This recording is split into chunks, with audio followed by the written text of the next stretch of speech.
welcome to the Dojo Talk Podcast. Please remove them shoes before entry. Sam Master is here, and you still have not taken off your shoes.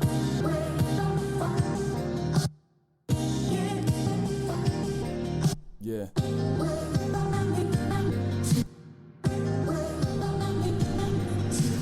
Living every day to define man's mission.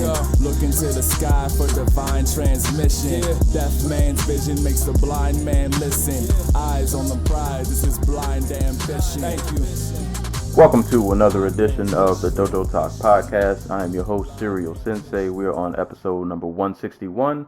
As always, you can give this podcast a listen on SoundCloud, Apple Podcasts, Spotify, iHeartRadio, Google Play, also YouTube, as well as many other streaming platforms.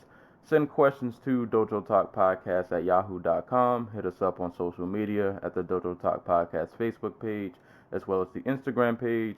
And you can follow me on Twitter and Twitch at Serial Sensei. And you can follow my co-host on Twitter at GCZeus. And speaking of my co-host, I am once again, as always, joined with the Anti-Cool. What's going on, man? What's good? Just a disclaimer, we are not recording as we normally do in the Dojo Talk Podcast studios at the Christiana Mall. You know, as we do every week, we both make the trek into Delaware to record this show for you guys. That's why we're always tired. I'm actually recording from my grandmother's house this week, and she has a dog who has a chain collar. So if you hear that or him crying in the background, it's because I locked him out of the kitchen so that you guys wouldn't hear his chain as he walked past. Shout out to him. Shout out to the Christiana Mall for being so understanding. There you go. There you go. I regret the food court choice I made the time I went there. Like, I was standing in one line, and like I looked across and saw like this Thai, it was like a Thai spot. But I just stayed in my line because I was getting closer to the front. And then as I ate my food, I was like, man. I made the wrong decision. Not that my food was bad, but it wasn't. I've only ever been there once. Yeah, I was like 13, and we went there because I was like, I want to get Pokemon now. And my dad was like, all right, fine. Yeah. It was cool though. Next time I go, I know what to do. I made a mistake. But I got my toll situation. I just paid my second ticket. God, that hurt. But I put that story on the last podcast. If you guys don't know, I got 2 toll tickets the last time I went to Delaware. So refer to the last podcast if you want to know why I got 2 toll tickets.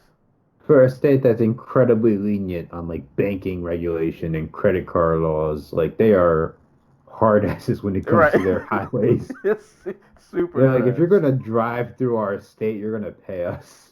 It's super trash. But whatever. It is. I'm just saying, Jersey does not, you don't have to pay to get into Jersey. And we are the highway state. Oh, boy. No one comes to Jersey to go to Jersey. It is what it is. I learned my lesson. But shout out to the listeners. Before we get this all started, thank you guys wherever you are in the world. Twitter folk, Tumblr folk, make sure you continue to share episodes. Share them with postal workers, families, friends. It's the holidays, so play it like while you unwrap your gifts. When that time comes. Just play it everywhere. Play it everywhere you can. But top cities for the week. Number 1. Oh, look at this. Oh, hold up. This icon is blocking me. I can't tell. Oh, number 1. Silver Spring, Maryland. Shout out to you guys. It's a far drive. I don't like driving out there. Y'all traffic is terrible. But it's a nice town, though. Silver Spring, Maryland, number 1. Number 2, Salinas, California. Number 3, Bronx, New York. Number 4, Garfield, New Jersey. Number 5, Lebanon, New Jersey. And tied at number 5 was actually Mountain View, California. So shout out to you guys. Appreciate you. Keep sharing. Keep listening. Yeah. So, as far as what we will be talking about today, we'll get into, well, I guess I'm going to be left to talk about boxing. I'm sorry. So apparently, TAFNEF, which is a Russian kickboxing cup that's happening in Russia right now. is featuring a heavyweight fight between Jerome LeBanner and Datsik. Datsik, like Yes. oh my god. What is going on? So for those who don't know, we're talking about Vyacheslav Datsik. He's a Russian former MMA fighter. Most known in the ring / cage for knocking out Andrei Arlovsky, I think it was. And I think it was like Arlovsky's first fight or something. It was really early in his career, before he got to UFC. But he's most famous outside the cage for being an actual neo-Nazi. Ugh. And like, he was in jail for, what was it? He like ran inside a brothel and tried to like raid it and kidnap the women inside, if I remember correctly. And he did this more than once before he got caught. This was after he was arrested for something totally different. Like, hold up. Leading to Western rumors, he died in a train wreck. These rumors, however, put the rest in March 2007 when he was alive and well after being detained for his part in an armed robbery of various mobile phone shops in St. Petersburg. So, that's Datsik. Yeah, Vyacheslav Datsik. Yeah. Also, he got released back in, this article from February. So Yeah, he was in prison, I guess, earlier this year, but he got out. Yeah. Man. He had to make his fight day. They had to respect that, you know. Right back to work. Exactly. MMA, man, or kickboxing this matter, though. Hey, combat sports in general. Yeah, the land of second, third, and fourth chances when you probably don't deserve them at all. But as far as the rundown for the day, I guess I'll be talking about the Crawford fight for a little bit. Terence Crawford and what's the other gentleman's name? I'm just gonna have to pull the fight up because I don't remember how to say his last name. It's a really long last name. Kavaliauskas, something like that. Yes. We'll talk about that. Of course, we'll run through some news, fight announcements. Which actually are some pretty big fight announcements, and then we will definitely get to UFC 245, which, boy, oh boy, what a night! What a night! What a night! But before we get to all that, start off with some random spiels or non-MMA related anything if we happen to have them. So the Anti-Cool, do you have anything on your mind this week? I saw it's a beautiful neighborhood. Is that what it's called? Yeah. A beautiful day in the neighborhood. Yep. And it made me want to cry. Like Mr. Rogers was my top 5 favorite people. So, you know, and Tom Hanks is motherfucking fantastic as him. So. Yeah, I'll say when I saw that trailer, Tom Hanks had me really like. When I heard about that movie, I was like, "Oh, that sounds cool," but I wasn't really like thinking like, "I'll go watch that." But Tom Hanks in that trailer had me convinced. Like, the thing that threw me off a little bit, because like, little bit of spoilers for anybody who hasn't seen the trailer or is planning to see the movie, you know, without any lead-in. Like, I don't know what I was expecting, because I don't even think I saw the trailer. I think I just saw, they're making a Mr. Rogers like actual movie as opposed to like the documentary, which I also saw in theaters. And I was like, oh, is it going to be about like his life? Is it going to be like you know, like how he went before, you know, Congress and, you know, was able to convince them to pour money into public broadcasting so that, you know, children can have access to, you know, quality television. And it's like, no, it's a movie about a dude who has a bad relationship with his father, and Mr. Rogers helps him get over that. I didn't know that. Yeah, that's the movie. Hey, look at Mr. Rogers out here saving the world. I'm not. It's based off a real story, but like, I'm not sure how real that story is. Like the dude is like a writer for like. I think in real life it's Time magazine, but in the movie it's Esquire. But it's based off like a real article somebody wrote back in like the late 90s.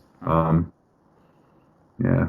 So I don't know how much of it is real. How much of it is just fabricated to be like your typical movie stuff. But like Tom Hanks in the movie is fantastic. I mean, at the end of the day, that's what people came to see. So Yeah. Tom Hanks did his job. I'm pretty sure everybody will enjoy the Also, the dad in the movie is the most Jersey man I've seen movie. like in my life. Is that a good thing? I mean, it's a thing. Your mileage may vary on how good it is. Oh man, oh man, that's good though. Tom Hanks got some hits, man. Yeah, I really do. Tom Hanks got some hits out here. Hey, dude's out here like he's been Mr. Rogers and he's been Walt Disney. Like next has to be Jesus. Has he been Jesus? Nah, I think somebody beat him to the punch. I don't know if you saw that Netflix. See the preview for that Netflix show called like Messiah. You see that? No. You know what I did see?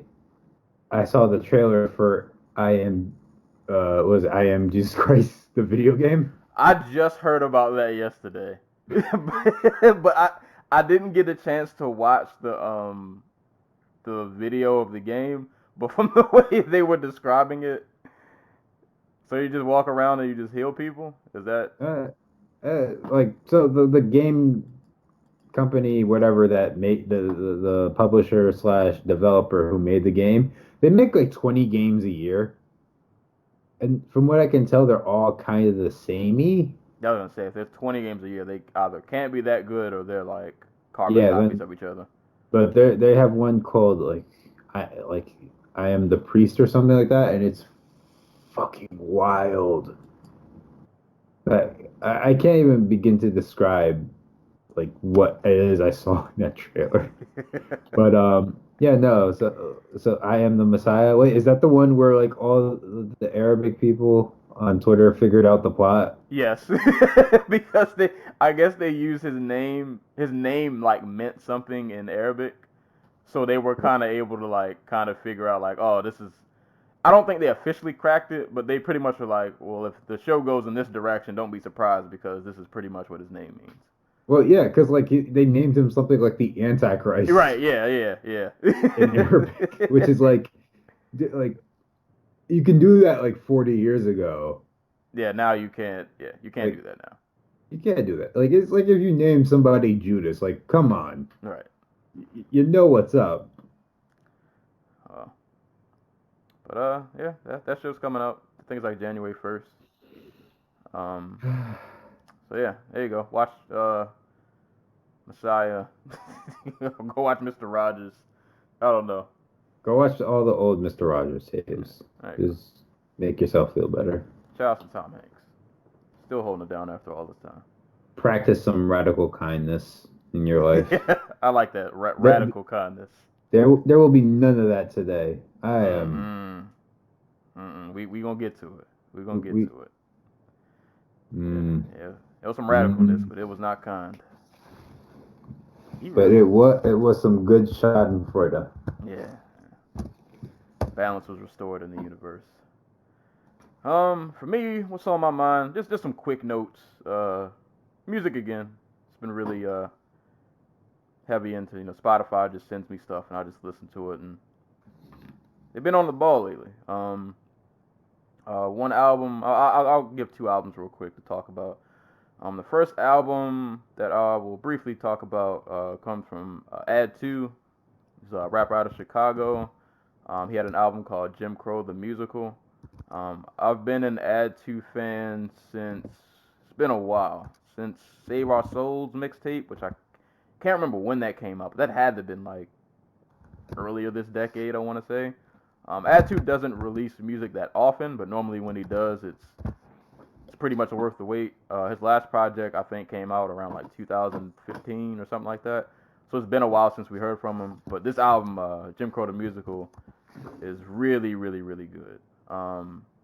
Judging by the title, you could kind of guess like what the album is about and the kind of content that's in it.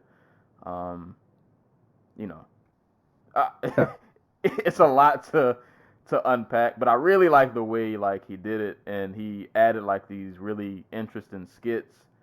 It's a really really good album. Like, dude can like rap. Like, he's one of those, like, he's got bars for days, but a lot of good content. It can be heavy at times to listen to, but I just think he pulled this album off really well. So Jim Crow the Musical, give that a listen. Definitely one of the best projects this year, that even though it just came out probably like not even a month ago. But that was good. And KAYTRANADA's album, what was that album called? Bubba? I think that's what it's called. Yeah, Bubba. I've actually never, this is my first time actually listening to a full KAYTRANADA album. And boy, oh boy, was this like really good from start to finish. Like, you could just kind of just put this on and just kind of let it do its thing. Like, the album to me is like one big like groove. Like, you just let the first song play and it just sequences perfectly to the next song, and it's like jam after jam after jam of like some really dope like feel good music. So yeah, KAYTRANADA's Bubba, and KAYTRANADA's a producer for those who don't know. But Yes. yeah, this album was fire, man. But I might have to go back and listen to some of his older stuff, because this was really really good, man. And like a lot of some of these features I had never even like heard of, and even the ones I did heard of did a good job. Like Mick Jenkins was on here, Sir was on here, Estelle was on here, Kavaliauskas, Tidra Moses, Tinashe, Pharrell, and there were some other people who I wasn't really too familiar with. Did they have an Anderson .Paak song on there? Because the only other KAYTRANADA song I heard was "Glowed Up." It's fucking fantastic. Was Anderson .Paak on there? I can't remember. He might not have been, actually. He would have fit perfect on this album. I could be wrong. I've only listened to this a few times. And on Spotify, they don't always list all the features. So I could be wrong. But I'll give it a listen. Yeah, no, it's a really, really good album, man. If you want some really good, it was a great driving music. I listened to this going to work, and then I had to make a drive yesterday, and it just lifted the mood, man. Really good album. So that's what's been on my mind. Just quick music. KAYTRANADA, Bubba, and add to Jim Crow the Musical. So now that we got that on out the way, I guess we can move on to fight announcements and news for the week. Not really too heavy on the news. Not a ton of fight announcements, but I feel like the fight announcements that were brought forward were actually like some heavy hitters, some pretty important fights.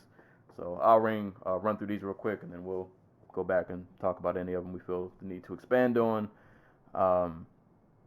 First fight announcement, ask and you shall receive. After Rozenstruik took out Overeem, he called out Ngannou. He said he wanted to fight, so we got the fight. So at UFC Columbus, we'll have Francis Ngannou versus Jairzinho Rozenstruik. And also on that same card, we'll have Cody Garbrandt versus Kavaliauskas. At UFC Auckland, we will have Karolina Kowalkiewicz against Zhao Nanyan. Over in one championship, Fire and Fury. That might be a new name. I don't know if they've done that before. Strawweight title matchup between Joshua Pacio and Alex Silva. Over at Bellator, two former UFC fighters, one returning to Bellator, one making his Bellator debut. Sergio Pettis, his first fight will be at Bellator 238. It will be against Alfred Kashkanyan. And Curtis Melinder, after being released from the UFC, he is back in Bellator, and he will be facing off against Moses Moreta. And at Bellator Dublin, we will have Brent Primus versus Peter Queally. Any of those fights you got some quick bullet point thoughts on? Happy that Curtis Melinda's back in Bellator. I think dude deserves like a stage. Like, he deserves to be on TV, even if he is like a flawed fighter.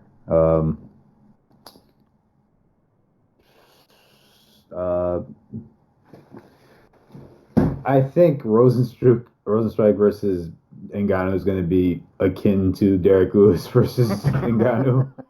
Probably, it almost certainly can't be as bad, but I don't foresee it being like the actual murder fight everybody thinks it's going to be. Like I definitely somebody might get knocked out, but I'm not like, oh, this is going to be such an amazing fight. I'm gonna err on the side of optimism and say it won't necessarily be a firefight. I think it'll be one of those fights where not much will happen up until somebody gets knocked out. There might be a lot of staring and posturing, and then when somebody finally lands the big strike, we'll get the KO that we want. But it won't look pretty up to that point. Probably. Yeah. That's a headliner too. Think we better not get 5 rounds. Like heavyweights should not be headliners. Like I'm sorry. Like how have we not learned this lesson? Hey man, we are gluttons for punishment in MMA. This is what we do. Heavyweight fights, title fights shouldn't be 5 rounders. If they are, they should be like 3-minute 5 rounders. That's an interesting idea, actually. Just make it kickboxing. There's got to be some scientific, like, there's got to be a way you could, like, convince a commission, like, scientifically. Like, hey, they're bigger, they can't, I wouldn't be against that, actually. Like, they can't run. If they do, their knees will fall apart. They're all, like, 50. Right. They're all dads with, like, 2 children. Now I'm trying to think. Yeah, because some of the heavyweight kickboxing fights I've watched aren't too shabby. Give them 3 minutes. You make them work a little, but you would hope they would work a little faster. Poor Curtis Blades just freaking stops finishing people because he doesn't have the time to work up the courage to throw those elbows on the ground. Oh man, you know what? That's an idea worth being explored. We'll bring that idea into 2020. We'll float that in the atmosphere. Like, see, I'm not even mad that Greg Hardy, notorious dipshit, used an inhaler because like every heavyweight should be using an inhaler. In that aspect, he's just ahead of the curve. Yeah. Hey man, somebody's got to blaze the trail. I like Garbrandt and Assuncao. I'm just really interested to see what Cody looks like after all this time. I think he'll be exactly the same. You think? Well, we'll get to Jan Faber later, but apparently there was an altercation in the back, or not altercation. Yeah. That's heavy words for what happened. There was an emotional standoff between Jan and Garbrandt in the back after the fight, and it seems that Garbrandt does not learn from history. He does not need to be Uriah Faber's shield. I don't know. Like I'm sorry, guy. Like Faber's a grown man. Hey, he got to ride for the homie. I mean, there's multiple ways of riding for the homie. They don't all involve, hopping in the face of the man who beat the shit out of him. Yeah, So like, my only so I think Assuncao is a better fight for him in that Assuncao is probably a technically better striker than Pedro Munoz. He's not going to cause the same amount of fight or flight response from Garbrandt. Like there will be no part of this fight where they just start throwing the fuck down in the center of the cage and Garbrandt gets clipped with an overhand right. And that's not to say that Assuncao can't pop. We've seen him hurt. There's a reason his style works despite such low volume. It's because he hurts guys when he touches them. It's just that the type of slow, methodical kickboxing approach that Assuncao likes to take, I can absolutely see Garbrandt, getting back to the ways that that he beat Cruz, where he's just okay, I'm faster than you, and I can force you to engage on my terms. Yeah, I think this fight is going to tell us a lot about where Cody is and what his career might look like moving forward. Because I think it's a matchup that, I think it's like the perfect storm of a matchup. It's the matchup that, it's a respectable fight for one. It's a really good name that you're fighting. It's somebody who will give you a test, but it's somebody that, as long as you come in with a good game plan, I think you can beat. And like you said, he'll have an opportunity to do what I think a lot of us thinks he should do in fights, is be just a bit more methodical and not be so gung-ho to just go out there and just kind of just wing it. Like, his problem is he gets tagged, and then like he just sees red. Right. But see, I think this fight will be slower, so he'll have the chance to kind of sit back and be a little smarter and economical about what he does. Now we'll just have to see how it turns out when and if he eats that first shot, how he responds, if he tries to go for broke again, or if he's able to kind of reel himself in. Yeah, and I haven't heard of him doing any like camp switching or bringing anybody in to like, you know, change that aspect about himself. So like I can't sit here and think, oh, his uncle's going to be the guy who fixes him, who's his head striking coach, if I remember correctly. Like, because Cody's problems aren't technical; they're mental. Like, he is physically capable of doing the thing. Like, he is physically capable of beating TJ Dillashaw. He's just not mentally capable of doing it. Yeah, yeah. Another guy, kind of like Overeem, that like when he makes a mistake, it is fatal.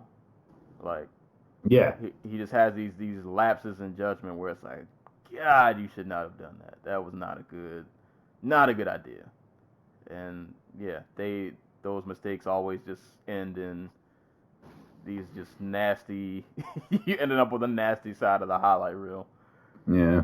But I like the fight though. I like the fight, and like you, I'm glad Melinda's back in Bellator, and I'm looking forward to seeing Sergio in Bellator. So I'll have my eye on both of those fights. I mean, that title's now open. I don't know if we talked about it last week, but Kyoji Horiguchi vacated the Bellator bantamweight title. Yeah, so open season. Yeah. Everybody. And Caldwell's busy. Did he win his first fight? Yeah, he's in the tournament still. He's fighting the Borks. I think he has Borks. Can't remember. That's So he's gonna have his hands full. He's gonna have some things to deal with. That title is literally just there for the taking. And considering that division has like 4 people in it, it wouldn't surprise me if they were like, Sergio, you want to fight for the title soon? Right. If Sergio can get a knockout in that first fight, he might be fighting for a title literally like a fight or 2 later. Yeah. Is Joe Warren still fighting? Or is he retired? I think he's retired. I mean, this Joe Tamanglo, who I'm not even sure is still in Bellator, if I remember correctly. Eduardo Dantas, but last I checked, he was up at featherweight. Like, it's James Gallagher and Sergio Pettis and Ricky Bandejas, though I think Bandejas is up at 145 now. All right, so Sergio and Gallagher. Oh, and Patricky Mix, of course. I forgot about Mix. Oh, yeah. So it is, well, they have a bunch of dudes in the division now. I remember they used to have 8, but it's just like, oh, this guy's 4-0. Oh, this guy is like, 8-4. So, yeah, it is open season. We'll see. But I think that's all for fight announcements. I don't think probably a few more out there, but those are like kind of the major ones that I saw be announced. So be on. At least the ones we were interested in. So yeah, there were some others, but we'll get to those when we get to them. Oh wait, I got one little bit of fight news. It's not a fight announcement. It's a fight retraction. I don't know. OSP versus Ryan Spann, which was set for UFC 247, has been canceled. Oh. Yeah. Who had to pull up?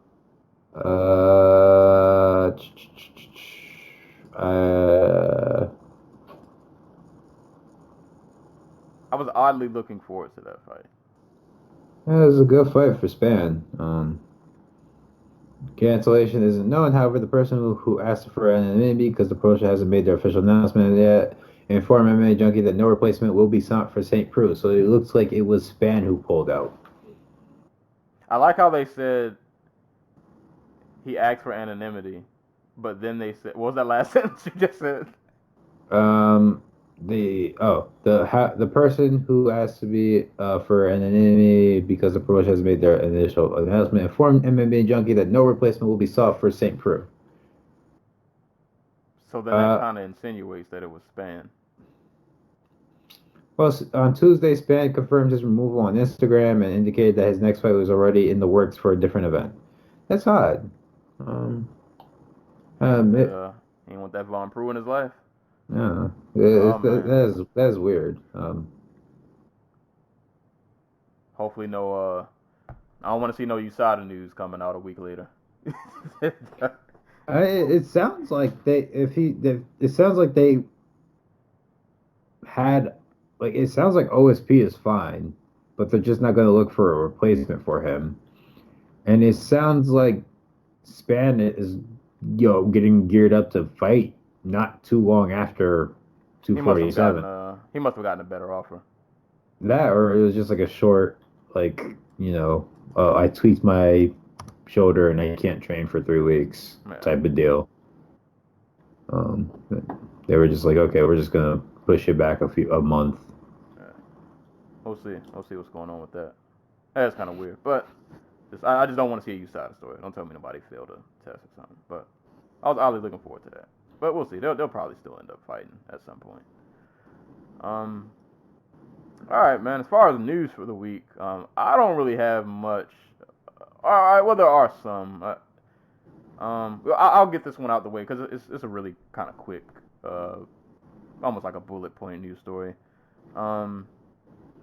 Former Bellator champ / UFC combatant / PFL combatant Will Brooks. He is back in the news again, and at this time, he is actually going to at least attempt to take his talents to the WWE. According to this article I'm reading, he went to a recent trial, the final trials that the WWE had for 2019. Says the trial took place at the WWE Performance Center in Orlando, Florida. Featured numerous other athletes, TV personalities, celebrities, military heroes, and more. Amateur fighters Kavaliauskas and Laney Nations were the only other trial hopefuls who shared MMA backgrounds with Brooks. And it just talks about other MMA fighters who've gone on to go to the WWE, so on and so forth. But just thought that was an interesting tidbit, considering, like, Will Brooks is another one of those guys who just had a really his MMA career was just really interesting. Like, I remember my friend, shout out to my homie Davon, like way back in the day, was showing me Will Brooks fights when he was in Japan. Yep. When he was kicking the shit out of, was it Kitaoka on the ground? Yeah, kicking people, slamming people, and like he got me like really hyped. Like, oh man, this Will Brooks guy is really good. And then like we saw him in Bellator, and yeah, he had a good run in Bellator. Like he became champ, but then he went on to have a couple of like not so good fights. He was in a weird space. Like you saw the talent, but like sometimes it just wasn't all coming together. But he was champ in Bellator, came to the UFC. UFC career was not great. Yeah, not great to say the least. To be honest, his PFL career, I honestly don't remember much at all. And he never lost in PFL, but he went 2-0 and 1 draw, and a fight in which you draw, like a fight between Will Brooks and Rashid Magomedov sounds like the most boring thing in the world.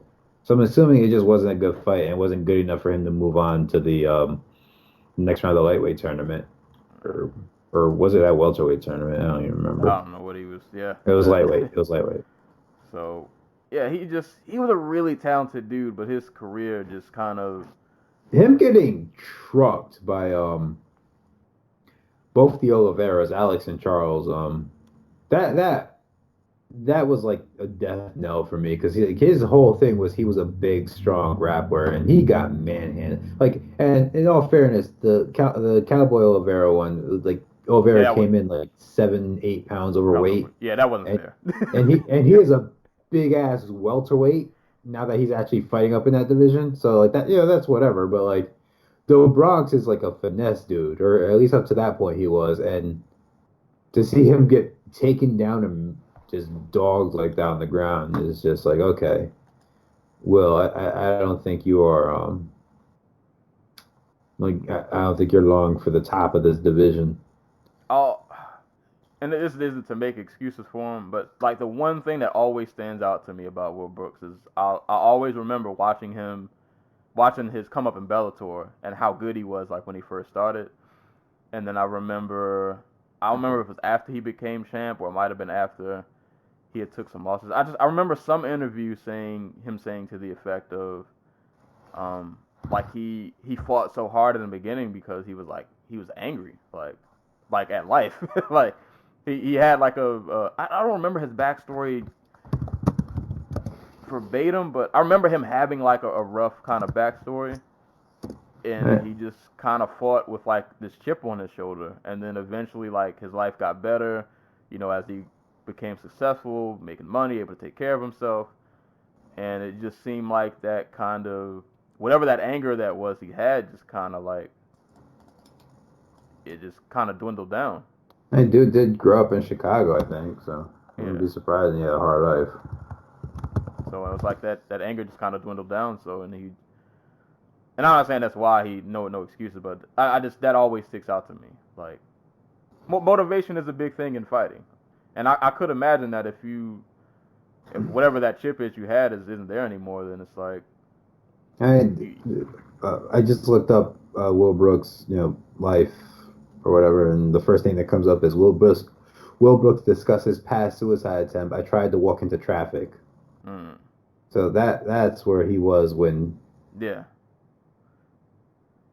Cause you watched the earlier Bellator fights, man. He's a beast. He was definitely a beast. But I hope the WWE thing works out for him. I'm not mad at MMA fighters going to wrestling. Hey man, whatever you gotta do to keep the lights on, as long as you're happy, and hopefully you can stay healthy doing it. I ain't mad at you. Yeah. Like, it's a lot of ways to make money. Well, not a lot of ways to make money in MMA. Especially when your bridges are kind of burned. Like if the WWE doesn't work out, I hope he tries to connect with someone over in Ryzen. Like I think his style of fighting is better when he can just kick dudes on the ground like he did to Kitaoka. If not, best of luck to him with whatever he hopes to do. Like I hope the WWE trial goes well for him. That's all I got for news though. Any news stories you want to bring to the table? Yes. So former heavyweight champion and 1976 Olympic gold medalist Leon Spinks has been diagnosed with prostate cancer, which sucks ass.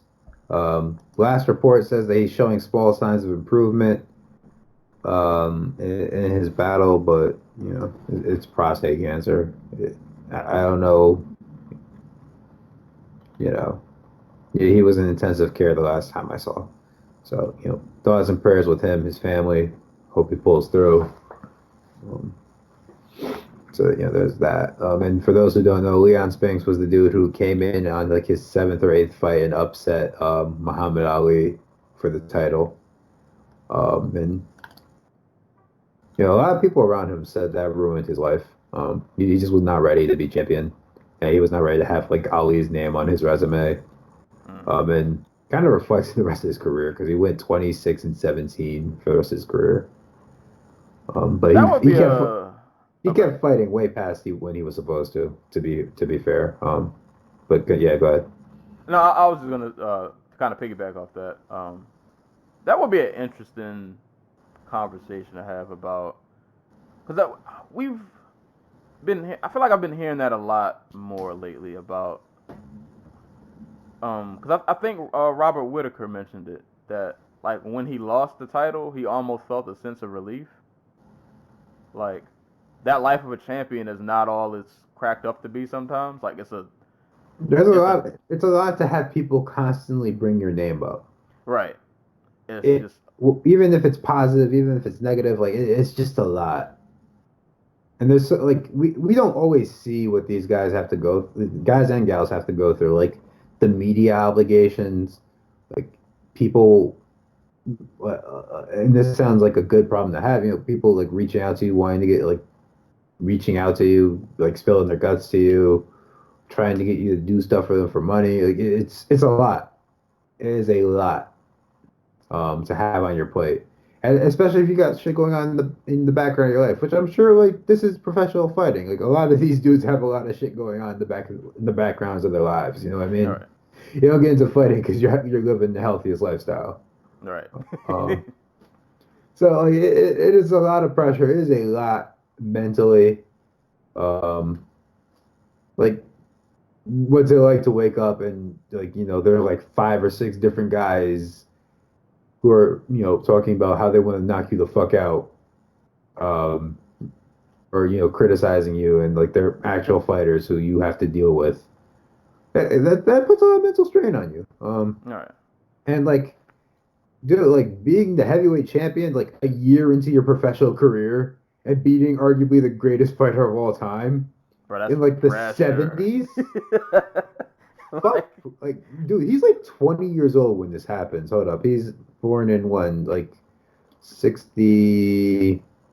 So he was born in 53. He wins the title in 78. So he's like 23, 24 years old.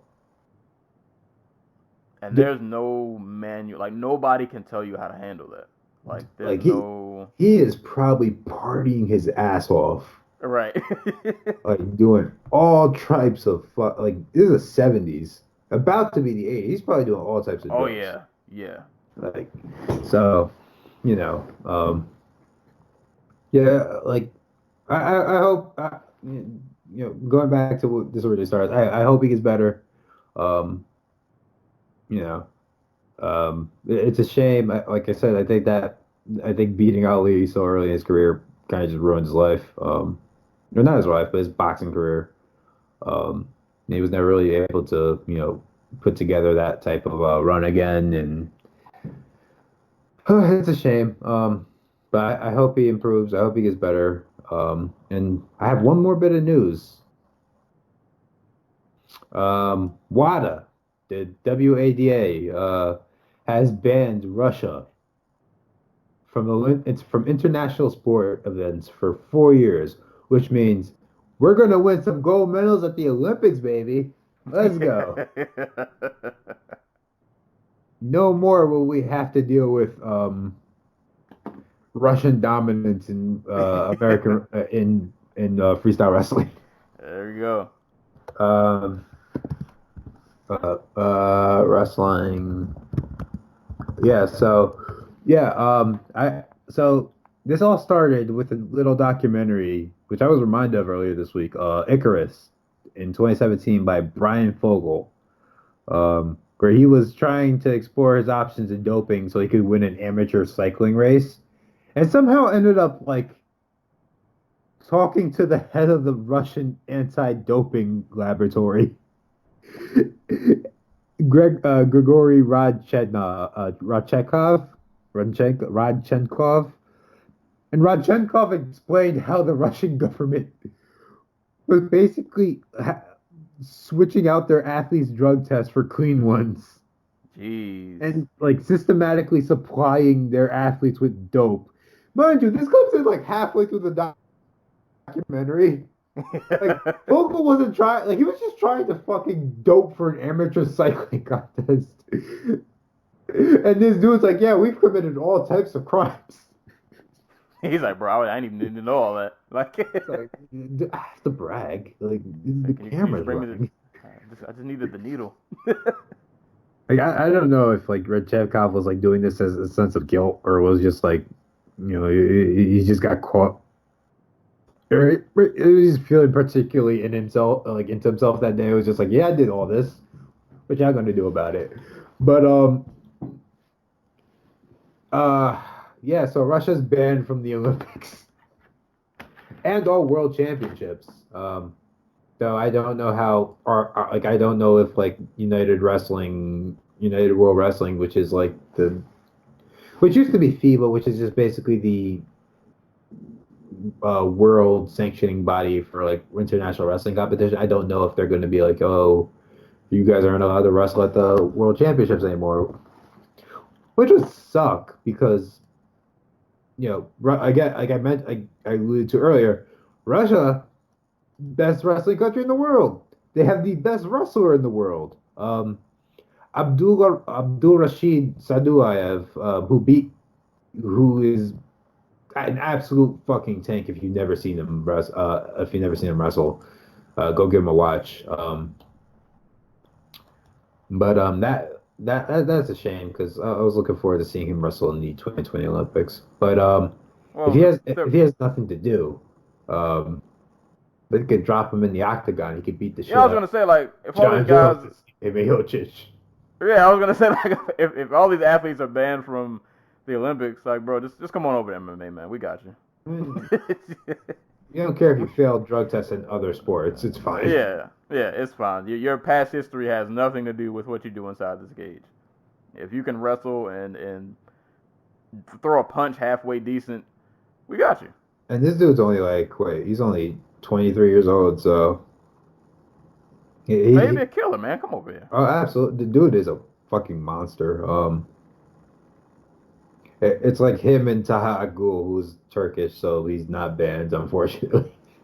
So what, 4 years from now would be till what, 20? Well, Olympics start 2020, so it'd be till 2024. I don't know what the actual Shut up. The Olympic Committee of bowling. What the fuck? What is this article? You can't bowl until 2024. Oh, no 300s for you. Oh, wait. Here we go. Russian athletes could still compete in Tokyo Summer Olympics next year, WADA says, but they will have to fulfill a number of requirements from showing they aren't implicated in cheating to having no drug positive findings on their records. So, in addition to a 4-year ban, blah, blah, blah. So, I just asked that to say. I'm curious. I'm sorry to cut you off. Because there are times where countries are banned and athletes just wrestle independent of their country. Because you always see them. It's always that group of 20 people who are oh, these are refugees, or people who denounce their citizenry because their country was banned or whatever. So that's still an option, I think. But I don't know what the particulars are. But go ahead. I was just gonna say. I just asked all that to say if if you just happen to see a crazy uptick between now and 2024 and Russian combatants all across MMA, you know where they came from. you know what went down. All right. Yep. Yeah. Freedom. It's freedom. There's always options. there are always options. So there's always a way to circumvent the system. So I almost missed this last bit of news. Thank God I was browsing Reddit as we're talking here. But Dada 5000. Oh Lord. He has been licensed in Florida to promote bare knuckle backyard brawls in 2020. God. Hey, we might get the next Jorge Masvidal from this, bruh.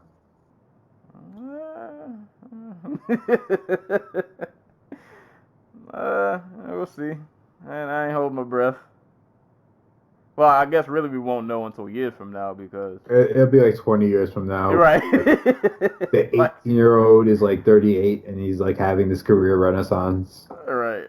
Yeah, I won't even be watching MMA anymore. I'll have moved on to I don't even know. Be an old man by then. It'd just be old man fights. Yeah, but for y'all who I guess that'll be y'all bare knuckle fix. That'll Yeah, I mean, is how do you sell tickets to backyard knuckle fights? Actually, you know what? I don't know. Maybe do they just set out chairs? like those plastic lawn chairs. I was gonna say this might be the time to reach out and infuse this with the barbecue fight league. Yeah. He's already got the outside theme going. Yeah, like if he's not grilling in the background, like what are we even doing? Yeah, we got to get the grill. We got to get these stipulations in the contracts about you signing away your family. Somebody's got to win a Ford F-150 and a golden grill. I don't know. All right, you know, I'm not gonna trash it all the way. This might be a future business relationship.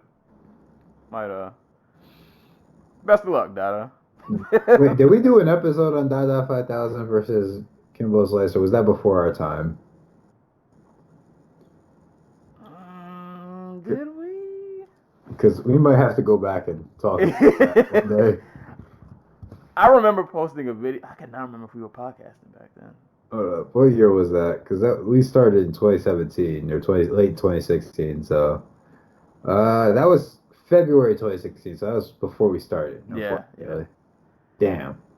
That's all right. We might have to have a throwback podcast one day. We'll just go back and revisit all of our favorite terrible fights. There we go. All right. All you got for news? That's all I got. I don't have anything. Yeah, I'm ready to talk about some. Yeah. All right, y'all. That was news and notes for the week. Anything we missed, we'll circle back next week and get it. But let's talk about some fisticuffs. So I'm gonna do the boxing first since I watched this. All right, I have one MMA fight to talk about. Before we get to the UFC. I don't know. I'll let you go. I don't know if ours are the same, but I'll run through this real quick. Well, I'm assuming yours is Branch versus. Yeah. Yeah, no, I'm not talking about that. I am talking about the GOAT, the God. I don't even know how to pronounce his fucking name. Omar Kane, Reug Reug, who is yes. Senegalese wrestling champion. And if you've never seen Senegalese wrestling, it's two dudes in what look like sumo diapers, but I don't know what they're called. Sorry. And they wrestle in sand, and if you get taken down, you lose. Also, there's a lot of dancing, like a lot of dancing. It's actually really cool. But he decided to make the jump to MMA, which is great. He did a jumping. A jumping punch. Yeah. And not in the Anthony Pettis Superman punch kind of way. Like he literally did a jumping like. I mean, he also hit like a sweet ass double leg, where he just picked some dude up and like tossed him to the side, which was pretty cool. But that finishing sequence was it was like he tried to throw a hammer fist as his opponent was running backwards, like a straight like I don't even know what he was trying to do when he jumped. Hold on, how do you spell his name? Because people need to look this up. Reug. That's one of his names, and his other one is Omar Kane, which is Oumar Kane. He fought in this new promotion, Ares. Yeah, it's ARES. Yes, yeah. It's on Fight Pass. So. Yeah, go. If you're listening to this, go look at that. Like, why you listen to this? Yeah, no, it is fucking hilarious. Yeah, it's this is MMA in its purest form. Like this is the mixing of the martial arts. Right. It's the mixing of something. I don't know what, but it was mixed up. Those are some looping ass shots. Like isn't he like 6'5"? Because he looks short here. He is definitely not 6'5". I don't know how tall he is, but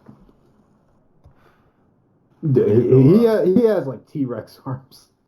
Because those hooks do not look like they're coming from somebody with a 6'5" wingspan. He reminds me of a dude from One Championship. Alain. Yeah. Yeah. He reminds me of him. Just both really physically huge men. Well, Alani don't got the jumping punches. He ain't learned that yet. His gym don't, that's the secret technique. They don't teach you that until you hit the final level. Yeah, that fight was.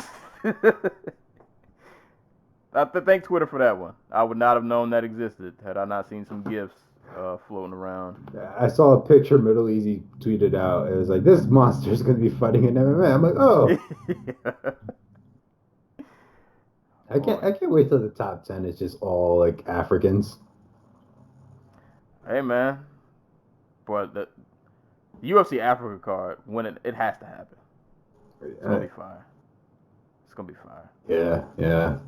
It's gonna be fire. I hope it happens. I really do. I wonder, like, is there a place in Nigeria where they could have that? Nigeria Sporting Complex. Gotta be somewhere, man. We gotta. I mean, because like that would be the place where it would happen. 30,000 spectators, whether for soccer or track or field. So yeah, there's a spot. It's There you just, go. does the UFC feel like they can make money there? I feel like they would really come support their people. I can see it. I mean, yeah, but like if the ticket, like if you can sell tickets in Vegas for like $800 or whatever, like is Nigeria going to spend? Like, is somebody in Nigeria going to spend $800 for like Kamaru Usman or Israel Adesanya? I don't know. It's gotta happen though, man. It's gotta happen at least once. But, yeah, I mean, it'd be cool. It'd be cool. I was gonna make a Richard Comey joke, but I feel bad because he seems like a nice guy. Oh man. But yeah, that Reug fighter, however you say his name, amazing stuff. Actually, you know what? I'll just transition that real quick to the David Branch and Alexander Shlemenko fight. I don't even have it pulled up in front of me. I want to say they fought in an event called it was like RCC or something like that. I feel like I oddly predicted how that fight was gonna go. I wasn't 100% right to the T. Did you predict that Shlemenko would submit him? I think I said something like to the effect of David Branch would do good with his grappling, and then something wild would happen and he'd get finished.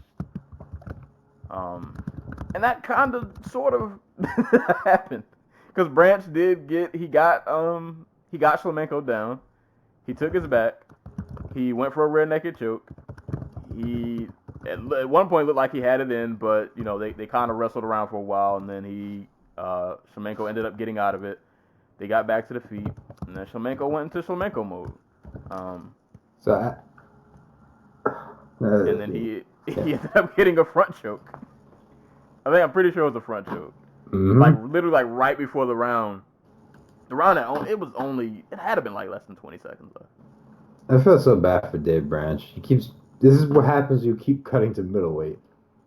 Yes, go to 205. It's too late now. He's just like Luke Rockhold and Chris Weidman and Jacare. So, Branch could no, go ahead. I would say could have been the savior. But I will say, for people who don't know, like a loss to Shlemenko, I don't think is a loss to be ashamed of. If you don't know Shlemenko, man, he's a man out here. It's not, but at the same time, when you're the BJJ black belt, you probably shouldn't be getting submitted by Storm. Yeah. That back take should have resulted in a win. Mm-hmm. Yeah. So I just came upon this bit of news, and it's more. I'm very confused. So, Premier Boxing Champions posted this article on their website, and it says Deontay Wilder named Ambassador for Peace by Pope Francis. And there's a picture of Deontay Wilder shaking hands with Pope Francis. Hold on. I will send it to you right now. I'm already ahead of you. I'm on my Googles. Wow. How did this happen? Who called this meeting? Hold up, man. Hold up. Francis is a fan of murder in the boxing ring. God. Being an athlete has some wild perks. Wilder, who was accompanied by WBC President Mauricio Suleiman, joins Muhammad Ali and Riddick Bowe as the only American heavyweights to ever have an audience with the Pope. Mister, I want a fucking body on my resume.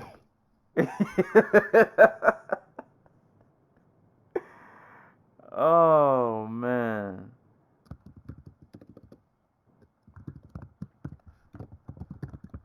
Oh, Wilder also stopped by a children's hospital during his tour of Rome, where he offered encouraging words, played and read with the patients. He plans to visit the Rome Coliseum and the National Roman Museum. Oh, it's nice that he's having a good vacation. There you go. Nice. There you go. He's doing some good work out here. Like Wilder's daughter has what was it? Crap. I was going to say cystic fibrosis, but I don't think that's it. I can't remember what it is either. Right. Spina bifida? Yeah. I don't know what that is. Basically, it's you kind of probably I don't remember like the technical thing, but I know pretty much like for the rest of your life you'll probably need like a walker or like some kind of. It's not like you're paralyzed, but. I'm sorry. Wait. Wilder has 8 kids. He did? I thought he just had like the one. I thought he had like 2. I don't know. Who knows? Hey, we didn't even know he was in Rome. It's a lot about this man we probably don't know. Deontay Wilder out here making all the moves. Hey man, the world's most interesting man. Hey, like if we're being real, like Deontay Wilder does seem like the dude who does the most. You know. You knock somebody out on Saturday, and on Monday you're shaking hands with the Pope. That's crazy. I wonder if Pope Francis even knows who the fuck he is. He's just like, it's like Muhammad Ali, except he's Christian. The Pope committee's like, listen, man, this will look good with the kids, you know. I don't know, but hold on, let me move on so we can get to this card. That was a nice random bit of news though. This might be the cover photo for the for the episode. This is such a bizarre photo. But this is an Onion article. But moving on, major boxing fight. Obviously it's major because it's Terence Crawford. Also went down on Saturday night. Terence Crawford fought against, I'm gonna butcher this name, so please forgive me. No. Egidijus, Caval. I had this right before we recorded. Now I can't say it. Kavaliauskas. Probably wrong, but I tried. For the WBO welterweight title. God, leave me to do the boxing analysis. I'm gonna fall on my face here, but I'm gonna try. I only got a chance to watch the fight once, so I'm not gonna really have a ton to say about it. But it was a good fight. Like it was kind of interesting in the beginning. Probably the first 3. I'm gonna say probably the first 3 rounds. Kavaliauskas was, I don't say he was taking it to Crawford, but he probably took a couple of those rounds. He was landing some pretty good power shots. Crawford was just kind of not as methodical as I've seen him be before. He was just kind of standing willing to trade, and he ate a couple of power shots. I can't remember if that was the second or third round where he probably got dropped, but they called it a slip. But it looked like he ate a hard shot. But once again, I didn't see the replay. I only watched the fight once. I didn't get a chance to rewatch it. So in real time, it looked like he actually did get dropped to a knee, but they just called it a slip. So like Kavaliauskas got off to a really good start. And then it was like after Crawford ate that power shot, like something just awakened in him. And it was like he just got angry. And he decided to just meet fire with fire. There wasn't a whole lot of being methodical and like I've seen him kind of play really good defense, punish dudes with body shots, but like be real economical about it. Bro, he just turned up after he got hit with that knockdown. Like that 4th round came and dude was just he was just letting his hands go. And even the announcers were going crazy like, you know, he shouldn't be just standing in the pocket like this, and he should be doing X, Y, X, Y. And Crawford was like, nah, bro, we throwing hands now. Like, you shouldn't have hit me like that. And he just kind of went in and he just starts throwing bombs. It was a really fun fight. And then he dropped Kavaliauskas. I cannot remember what round. He dropped him in one round, and then next couple rounds, Crawford kept beating up on him, and then that last round, he caught him with the uppercut. It finished in the 9th round. But I just thought it was kind of wild because Crawford just literally, like, something awakened in that man after that 4th round. Like, he really just turned it up. Like, he met fire with fire, but he had he had more ammunition. Yeah. He was So one of my, like, I didn't see the fight. I was like, it was like the 6th round before I even realized it was on last night because, like, I was so busy watching the UFC card. But, like, one of the things I love most about Bud, dude, is just, like, he is mean. Like, I mean, like, there's that, like, we always talk about, like, there's that extra little bit of, like, meanness that, like, some of these top guys have. Like, I think Jose Aldo was a dude who had it.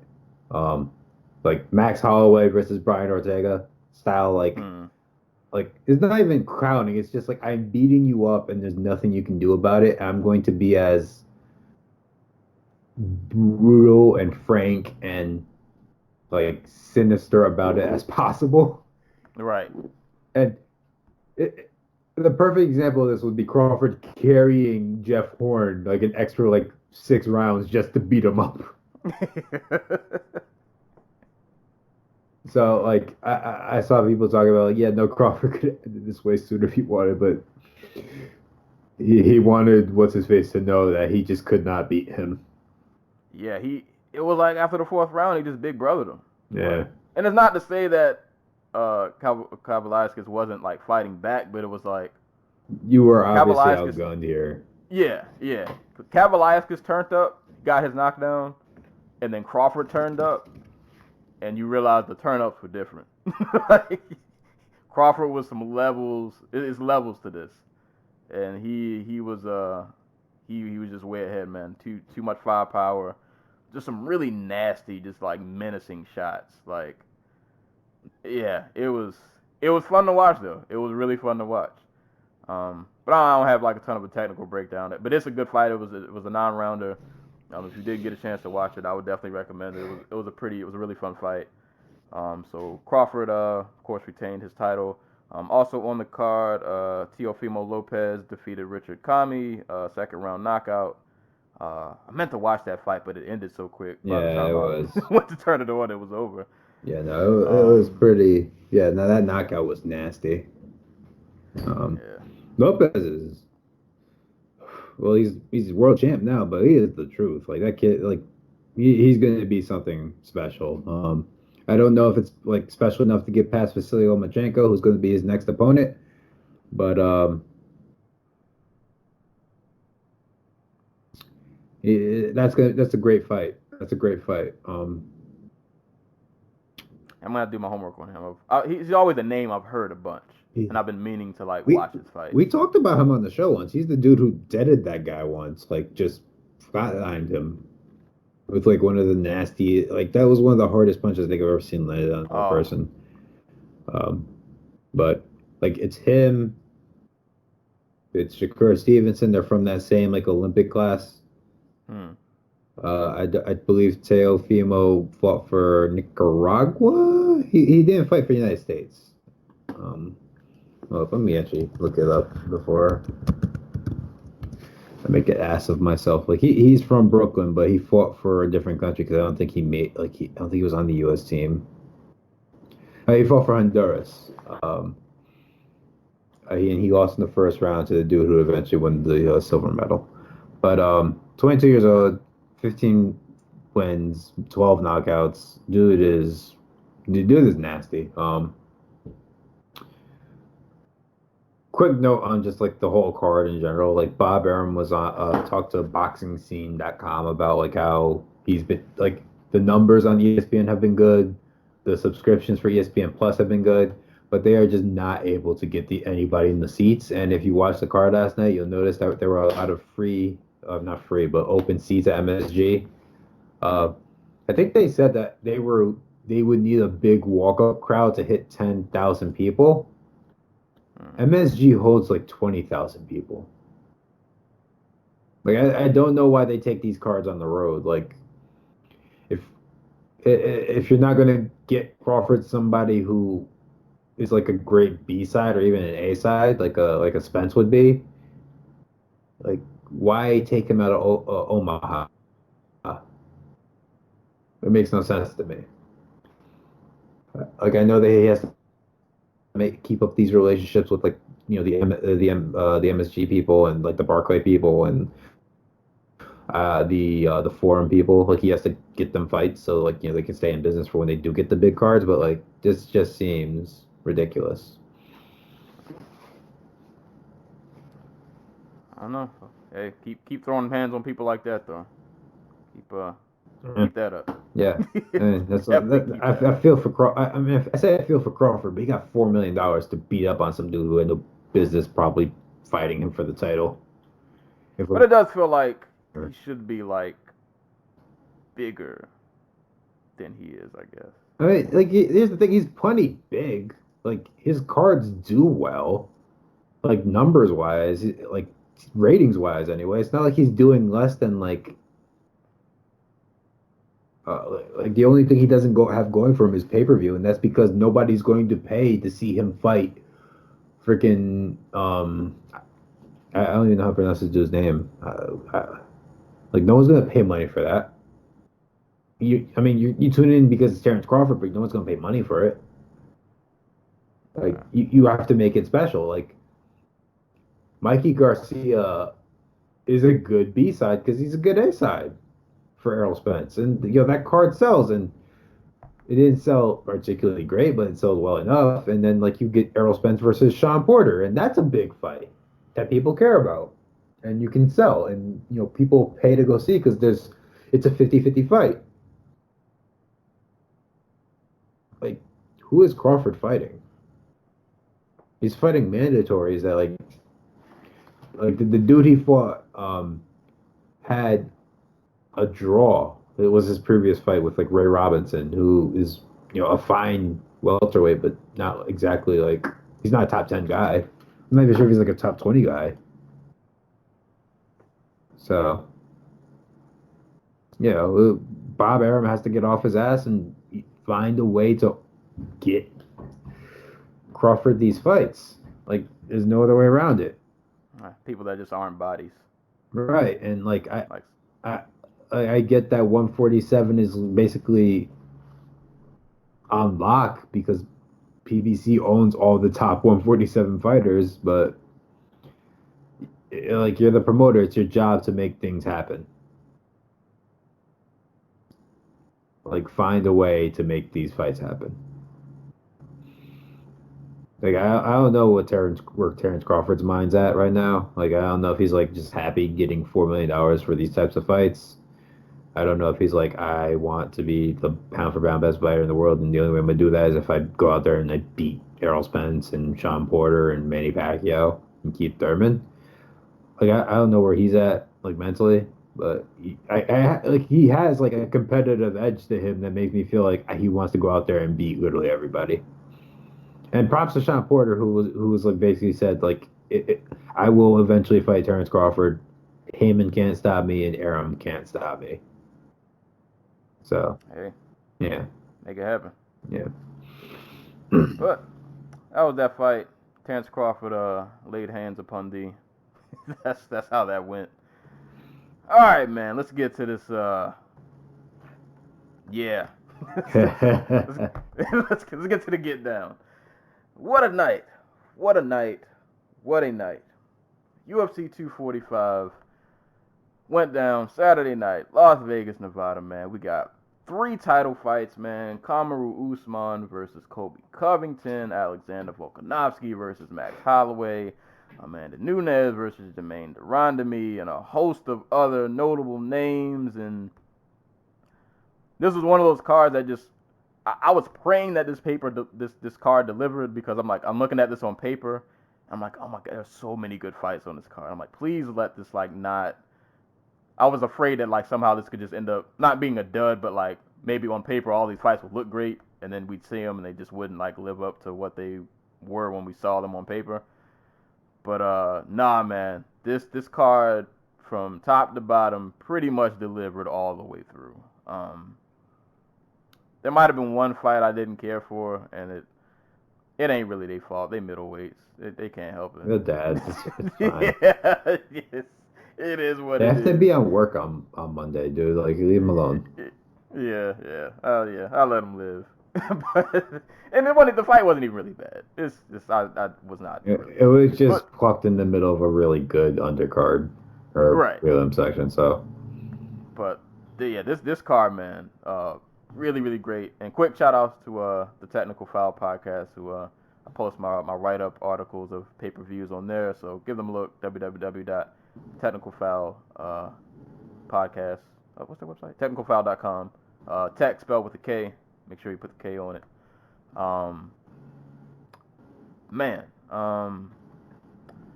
Yeah, we'll just run this from the top. speaking of run,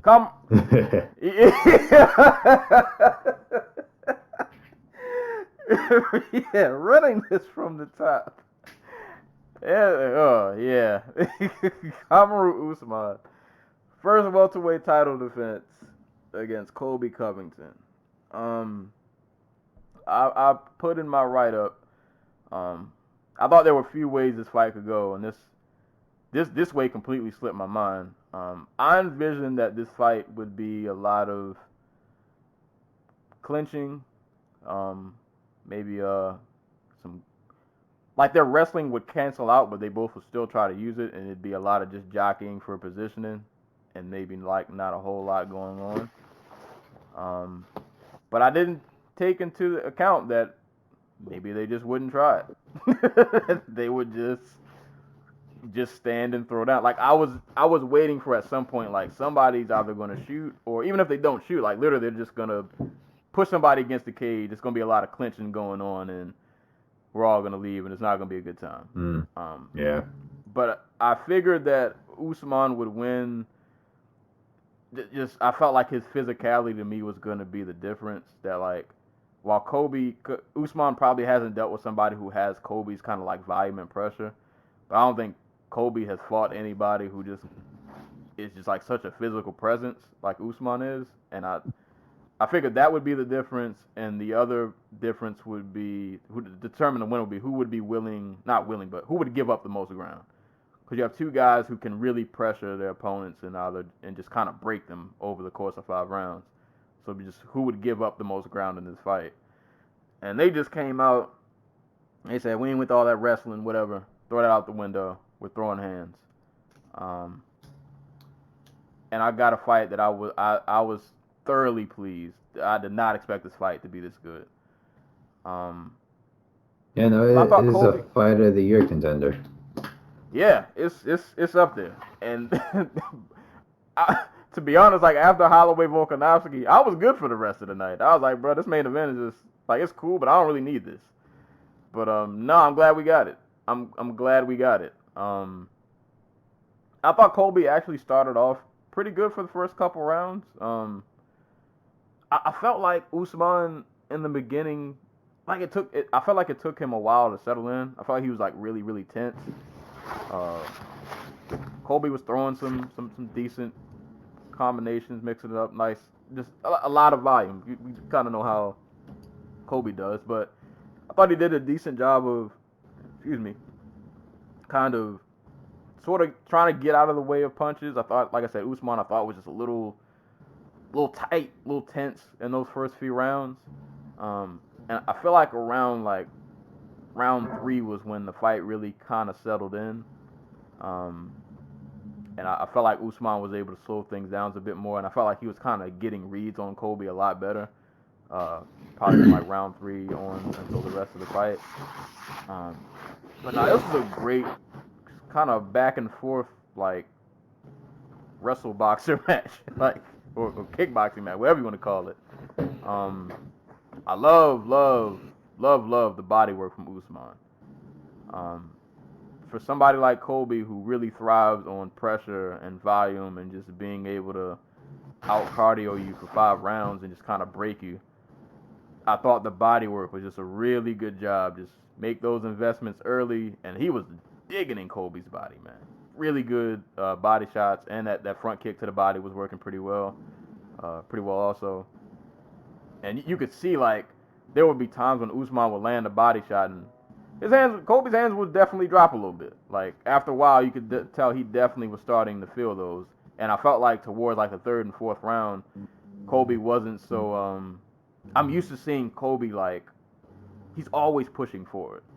And there were moments where he was eating those body shots, and he was not pushing forward. He was kind of just, he just wasn't pushing forward. Like, it looked different. I'd never seen nobody's. He fought a good amount of this fight just off the back foot. Yeah. Like, this whole entire, like, 90% of this fight, 95% of this fight was in open space, which is we're not used to for either guy, because both guys like to push their opponents back towards the fence where they can get their wrestling going. And Covington, for the most part, was moving backward. He was the one moving backwards and laterally and stuff, but he was never, like, at no point was he ever, like, cornered up against the fence. Like, he did a good job of, just moving laterally, pivoting, staying off of, keeping his back, keeping both his feet in that center octagon that on the ground. So he had that going for him. And, like, good volume and good, but had some pretty decent, like, shot selection those first 3 rounds. And it had me nervous at first because Colby would catch, like, Usman with, like, a hard 1-2. And Usman just has, like, this really hard reaction to punches.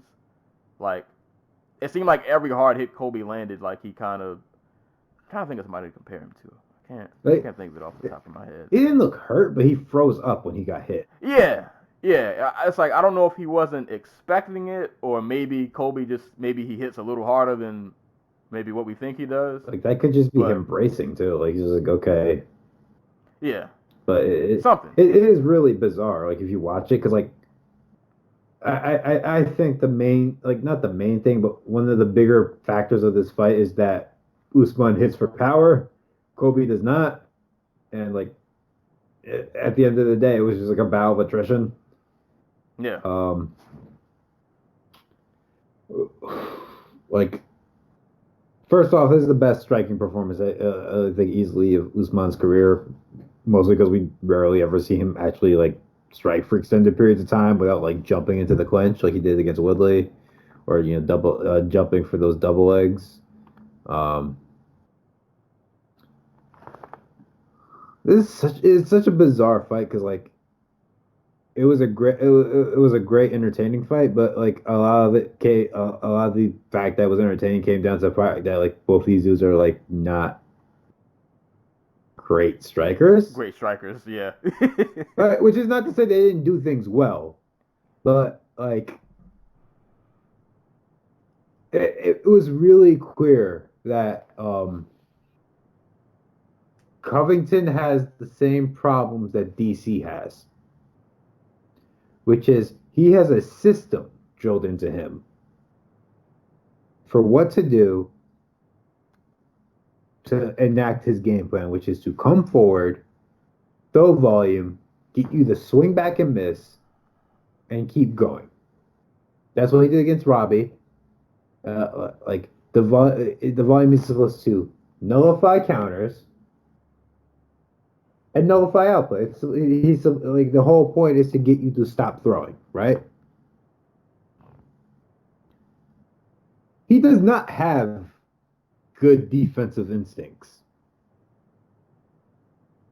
So whenever Usman would throw that, like, the little front kicks to the body, or, like, that big sweeping right hook to the body, and Colby would just sit there and, like, take it, that was just a sign to me that he did not have that response trained. Like, that was not part of his system. He was not prepared for that. And it might be something that his team has never actually exposed him to. Like, he does not have good defensive responses to these types of things. And the same thing for Usman, like you were saying, like he can't, like, the way he was taking punches, like every time he got hit clean, he froze up a little bit, and we don't know if that's him bracing, we don't know if that's him actually hurt. Though I don't think he was ever actually hurt. I think it was all just like a mental thing where it was like, okay, I got hit, I have to whatever. But like Usman also does not have like a lot of good defensive tendencies drilled into him. Like there were a lot of times where he would come in behind the jab and he would land, and Colby would counter with like a hook or something, and Usman's response was just to sit there and take it, as opposed to like there was a lot of watching his work. Yeah, and his not a lot of head movement. Nah. Not a lot of head movement. That really bothered me in the first half of that fight. I was like, bro, he's gonna keep tagging you if you don't get that head off the center line soon, because it's kind of there. It is there to be hit. He had some nice like he did some nice things with his feet, like when he could get Colby to miss, just by stepping back, taking an angle, something like that. He did that a couple times. Not enough. But like he was really crisp. Like that jab was fantastic for Usman. Like it did not. But like the jab is one of the few things he's shown in his arsenal, like pretty consistently. But that was some great jab work, and like you said, like the body punching was fantastic. But it was also coupled with the fact that Covington had no idea how to deal with it. Like and like another factor for like how Usman was taking those punches. It kind of reminds me of the way that what's his name trains his fighters. Shit, who was the Brazilian kickboxing coach? Big time kickboxer. He trained Anthony Johnson. I should know this.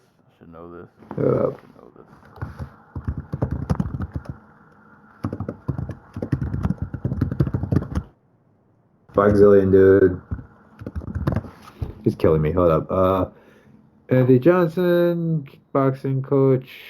Henry Hooft. There we go. Fuck, how did I forget about Henry Hooft? Henry Hooft is also a dude who trains like systems into his fighters. Like a lot of pressuring, but like I don't know if you ever like you've watched a lot of Dutch kickboxing. Like there is not a lot of there's a lot of my turn, your turn style. Yeah. Like, and that's kind of built into their style of kickboxing, where like they'll wait till their opponent is done throwing and then they'll throw. And I think you see a little bit of that here. It almost felt like if Usman could have, because I felt like Colby doesn't. Well, really, probably say this for both of them. Neither one of them has like a wide array of striking. Like, it's either going to be a jab, 1-2. Colby might hit you with an uppercut, or he'll at least throw one. I just felt like if he could have just bobbed and weaved a little bit, this fight probably could have been over way sooner. Yeah, there was a lot of like, there was a lot of like spots in the fight where it just felt like Usman, like where neither guy just really knew how to deal with like what their opponent was throwing. Yeah. And I mean, props to both. Like Colby, even though, like I said, his striking isn't the greatest, but he's still good at giving volume. Like he'll throw a 3-piece or 4-piece if it, he'll do what he has to do to just keep going, just to keep some kind of volume, some kind of output going. Yeah, and I was critical of Colby's kick striking here, but like he won the last round and a half before the knockout of straight boxing with a broken jaw, which not easy, not easy. But it also made it sweeter when he lost. So yeah, boy, he got cleaned.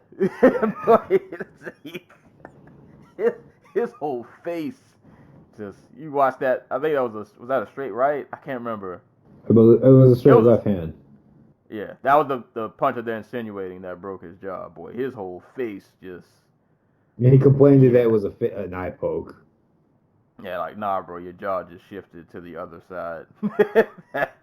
You might have got some sweat in your eye. That's what that was. Right. Nah, yeah, that's straight. That was the beginning of the end.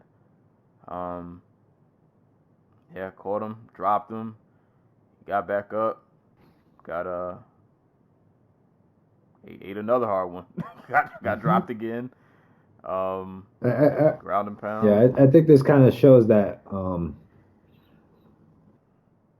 both dudes kind of really need their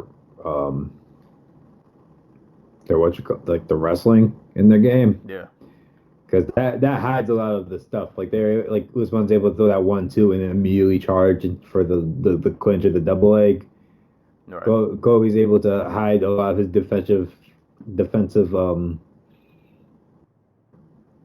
deficiencies by being able to just duck under dudes when they come forward on him, like which he wasn't able to here. Usman was able to tag him with a bunch of jabs and straight left or right hands up the middle.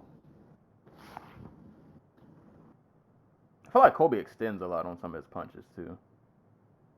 Like if he was fighting anybody who was a bit sharper, he would have gotten countered a lot more. But I think that's part of that was just Usman's freaking long ass arms. yeah, Because Colby was eating that jab all night. but man, props to both. That was a great fight. But with that being said, is it laugh at Colby time? Yeah, because I've never seen somebody get so low so quick after the fight was over. Like, I didn't know he ran until I saw somebody post it on Twitter. Like, right out the arena.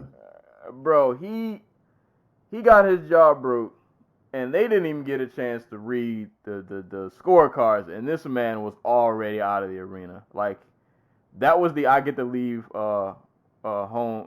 I get to leave work early run. Like, that's the run you do when your manager's like, hey man, that's not a lot of work. You can go home at like 12, and you just pack your bags and you just go. That's what he clocked out really quick, like, and it's like, bro, you can't be the guy who picks up the ball and runs home because he lost the game after you talked all like you. Colby's already bitching about Mark Goddard on Twitter. Yeah, I saw.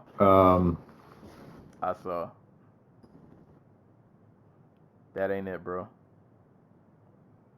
You talked a lot of, and it wasn't like good trash talk. It was that cringy, racially charged. Not racist. That the coach thing that he brought up with Glenn Robinson, like, oh, and there, yeah, like, what the fuck? Yeah, really just distasteful. Fucking making fun of Usman's dad for being in jail. Like, what the fuck is wrong with you? Yeah, like there's a way you can do trash talk without kind of.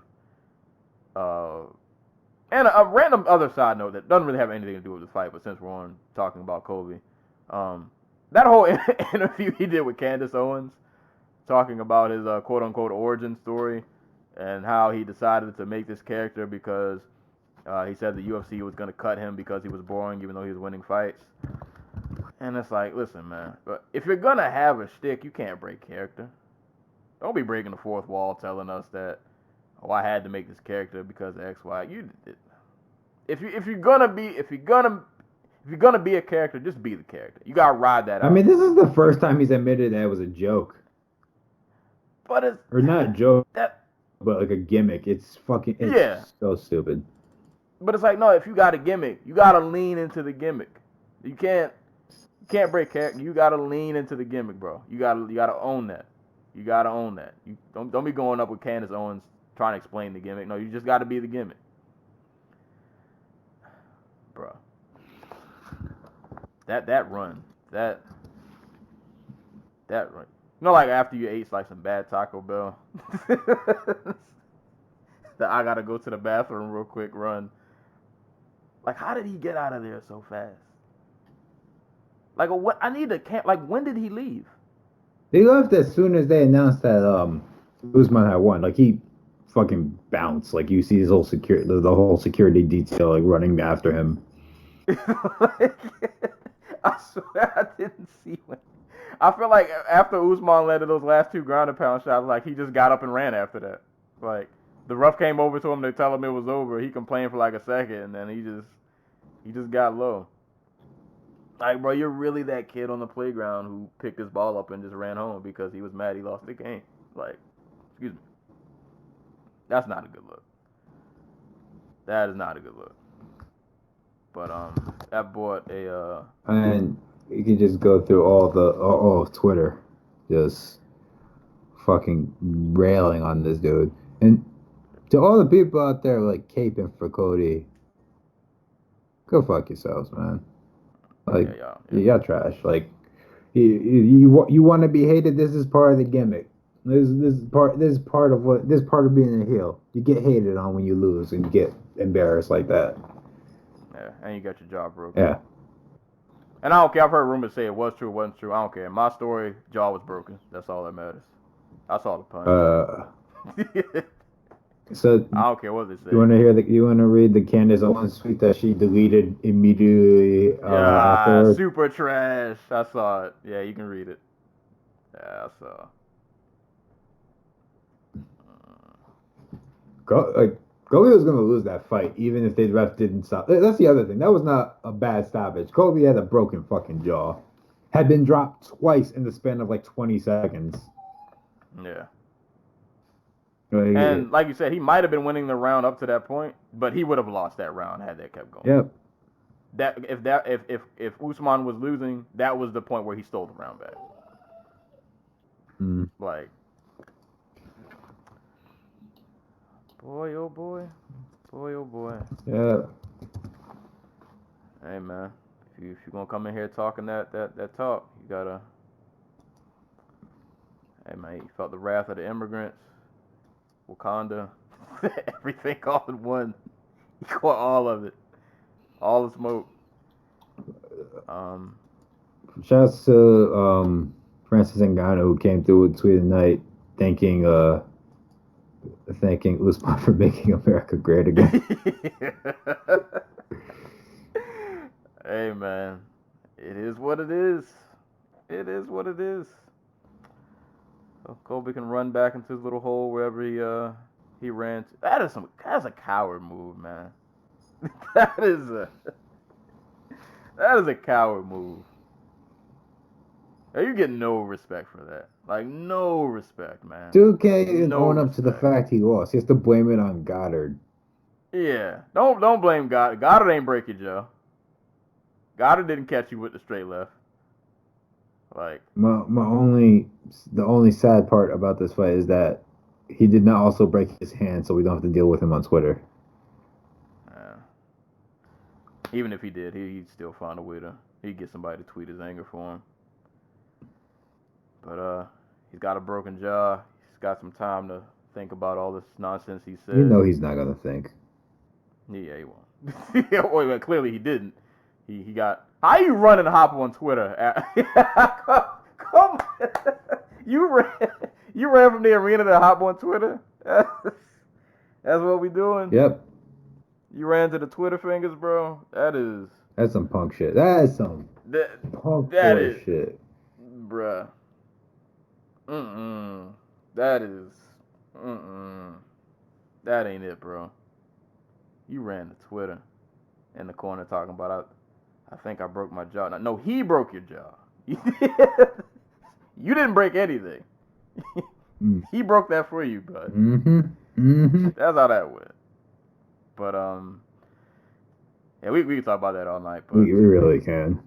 Yeah, but the rest of this card was pretty good. So we'll leave Colby alone for now. But Usman, we appreciate you for restoring balance to the universe, for ending this night. That like. The only other way that could have ended more perfect is if, like, that straight left just would have, like, it'd have been like an instant KO. Like, he just would have, like, a soul departure. But I'll take that. I'll take that. Yeah, absolutely. Yeah. So Usman still champ, welterweight title holder. Congrats. Appreciate what you did. We appreciate you. That was for the coach. Thank you for delivering us.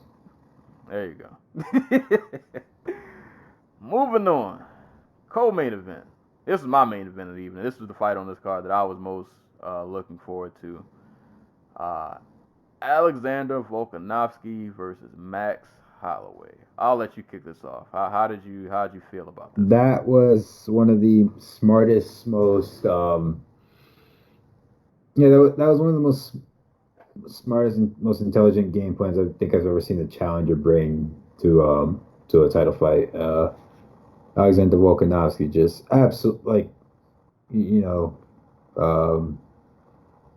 just absolutely took away all of Max's best tools. Took away his ability to put together combination strikes. Took away basically his ability to draw people into prolonged exchanges like he did with Aldo.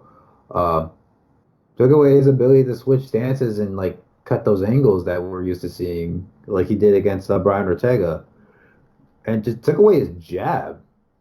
Like early on, that like just staying so far out of range that whenever Max would step in, he would just kick the shit out of Max's lead leg. That's just like that's so simple, but it's like so like, that's the complete opposite of what you think a guy who's like 5 inches shorter would do. You know what I mean?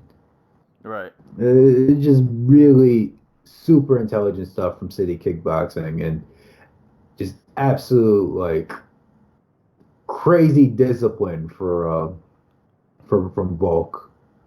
And he ends up out voluming one of the most prolific volume striker in MMA history. Like that's just like just absolute fucking insanity. And I love Max, like he's one of my favorite fighters, but like you can't like Volk seems like a cool dude, and it's just great to see him win the title like that. Just being an absolute like smart man in there. Yeah, it was that was something. Like that was I knew we were gonna get a dogfight. I knew Volk was gonna bring some heat. I don't really have much to add to that. Everything that I'm used to seeing Holloway do, he could not do really either at all in this fight, or he couldn't just really do it consistently. We're used to seeing him switch stances. Man might hit you with a 4-piece and then switch to the other stance and hit you with another 4-piece. And there was just none of that going on. Just Volkanovski tore that leg up. Was able to land some good power shots. He countered really well. He was able to get under some of those jabs and like get a nice power shot going. But Holloway could not just. There was no consistent like fluidity. It was like every time he tried to even get anything started, like Volk just derailed. Yeah, like I think that Poirier fight took a lot out of Max. Like his willingness to just go in there and sling. Like I don't think he has that in him anymore. And fair enough. That probably wasn't going to lead to like a very long title run anyway. But it sucks. But at the same time, like Volk, that was just such a class performance. That we're just not used to in MMA. Yeah, when you see a performance like that, that lets you know like he really, really did his homework.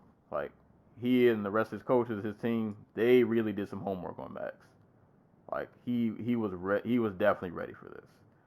And it's crazy because like there wasn't a moment where like anybody really got rocked with anything like super crazy. Like nobody got knocked down or anything like that. But it was just he just fought like a really smart he fought like the perfect fight.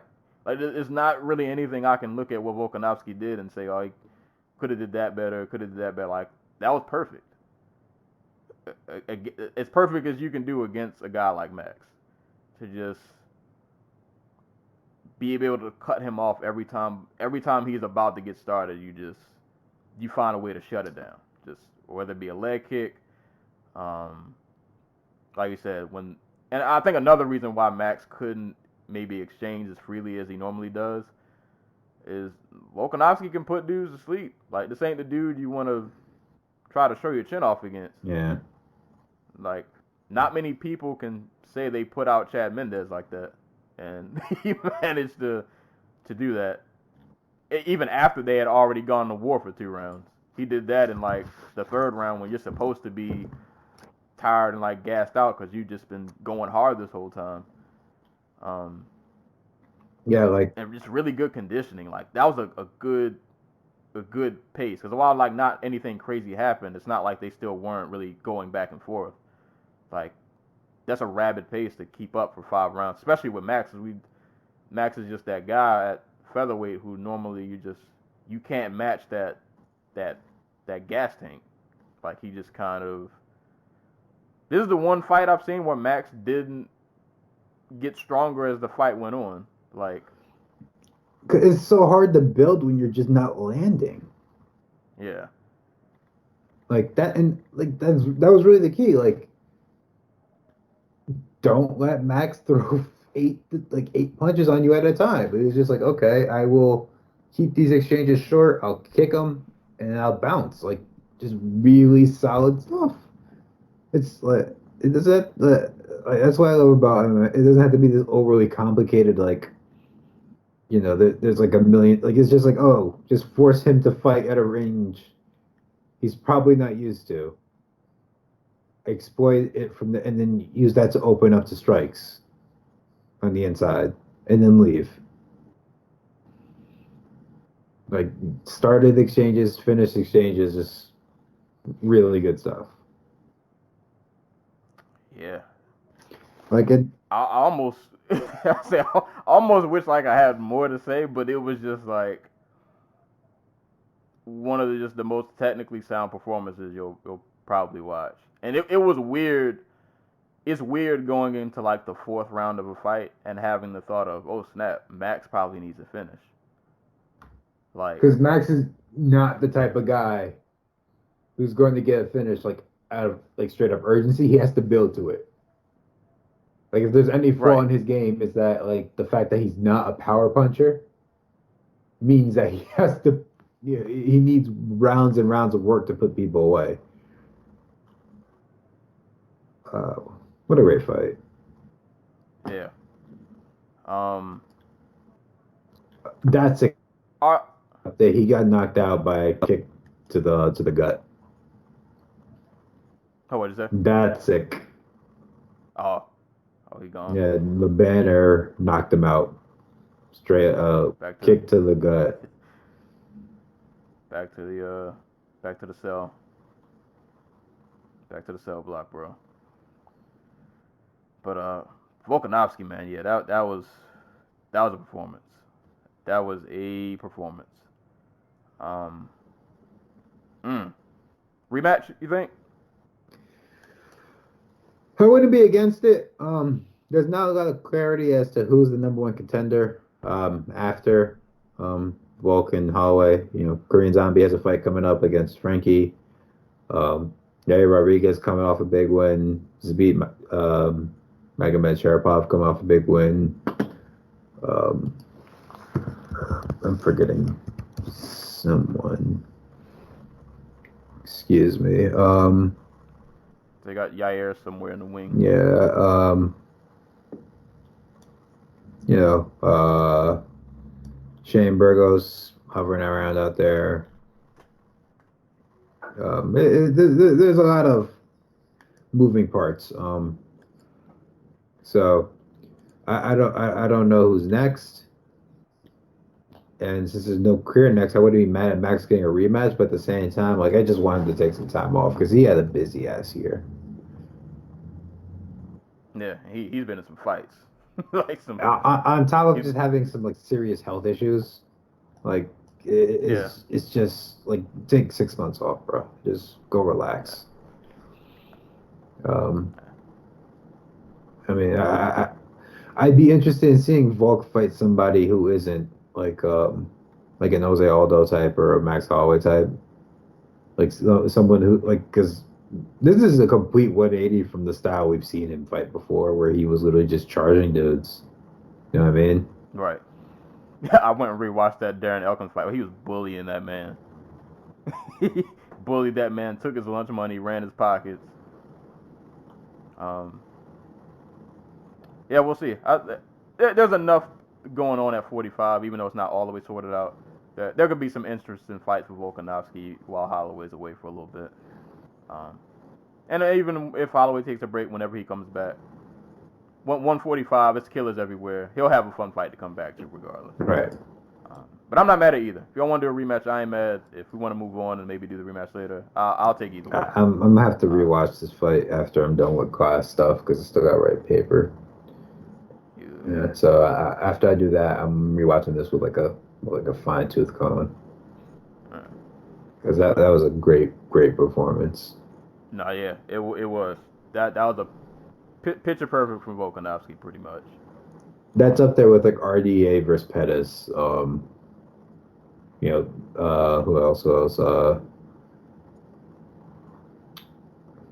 One of those like classic 5 rounds. The champion just had no idea what to do with you. Right. So nice 1-2 punch for your main and co-main. Moving on to the third title fight. Amanda Nunes defending her bantamweight title against Germaine De Randemie. Hey man, listen. I've said this many times. I'll continue to scream it from the mountaintops. It pays to be well-rounded. It's just, you don't even have to be well-rounded. Just be competent. Like that too. If Germaine De Randemie was even a competent scrambler, not even a competent like grappler or takedown defense person, like she would have won this fight. Yeah, that moment, I do not remember what round it was. I think it was at the round where she ended up getting the mounted triangle, and I was like, all right, the triangle's not gonna work, but you can get out from this. Like, this is the time to reset. And somehow she still ended up right back on her butt. I was like, what is going on? And the thing is, like, I wasn't really rooting for anybody in this fight. I just wanted to see a good fight. Like, I wasn't really swayed either way. But like, I get angry and upset when I watch somebody who I feel like is like better than what they're showing me, or at least I feel like they could be doing better than what they're showing me. And I'm just watching her and I'm like, Germaine, you're gonna go back and watch this footage and you're gonna kick yourself in the face. You're gonna be so angry that like you left some opportunities on the table that you just had to take advantage of and you couldn't. This fight was like bizarre, kind of. This is why like the Randemie. No, go ahead. I was say the Randemie did like decent on the feet, and I think anybody who knew De Randemie's pedigree, like, you knew that her striking had to be respected. I mean, there's a reason that Nunes was going for the takedowns. You don't want to get in a firefight in De Randemie if you don't have to, but then also Nunes probably knew, if I get it to the ground, she's not really gonna offer anything, a ton of resistance, which outside of a triangle attempt, I think. Yeah. Was a triangle or armbar she threw up? Triangle. Yeah, like outside of that, there wasn't. It was like when she got taken down, she was just a sitting duck. Like, she was literally just sitting there, like, just kind of waiting for something to happen, like waiting for the ref to stand them back up, not working at all to improve her situation. She was just kind of, and the takedowns for Nunes were just automatic. Like, I'm gonna get my hands around you, and I'm either gonna trip you, or I'm gonna just drop you with this double leg, and what you gonna do? Exactly. Like, what you gonna do? That was it. 5 rounds of that. What you gonna do? And I mean, Randemie had she had the up kick moment. That was cool, I guess. It was a good up kick. She landed some good strikes on the feet, And I was hoping when there was a moment where they did clinch in the fence, because, De Randemie, she can be nasty in the clinch if she gets knees going. But, like, those moments were just kind of short-lived. And anytime De Randemie thought she had something going, take down, I'm on top of you, you can't do nothing. You can't do nothing. 5 rounds of that. Yeah. God, this was kind of frustrating for me because, like, Nunes could have won this fight in the second round.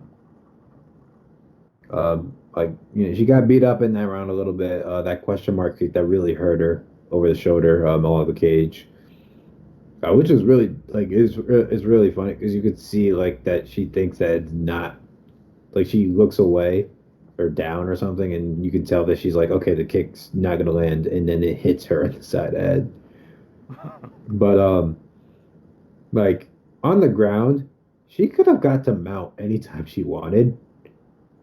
Like, Amanda Nunes is a very competent, like, position grappler, and could have, like, she didn't get the side control until the 5th round. Like, she was just content standing in the guard, throwing elbows, and, like, trying, like, almost gassing herself out in the 1st round, and, throwing those little body shots, like, hoping the ref wouldn't stand it up from, like, the 2nd and 3rd round on. Like, it's like, he could have won the fight. You could get the stoppage win, and I'm not criticizing her for not getting the stoppage. It just feels like there was like a whole area of the game to exploit, and she only committed to like halfway. You know what I mean? Like, she got the fight to the ground, but like, why didn't you continue from there? Yeah, you could have beat her up a lot more. Yeah. This is like this came down to physicality and like just physical strength, and like Germaine De Randemie, is just not that type of athlete. And she's not a very good grappler. So the recipe for her loss was there the entire time. Yeah, not a whole lot to really break down that fight. You can talk about how someone who is a little bit better of a grappler and can throw for power might give Nunes trouble if they get out the 1st round. But we'll get to that, I guess. Yeah. But Amanda Nunes, 5 round. She did what she had to do. she unanimous decision. Got De Randemie out of here. So props to Amanda Nunes. Still dual wielding belts. This next fight, this took a lot out of me. This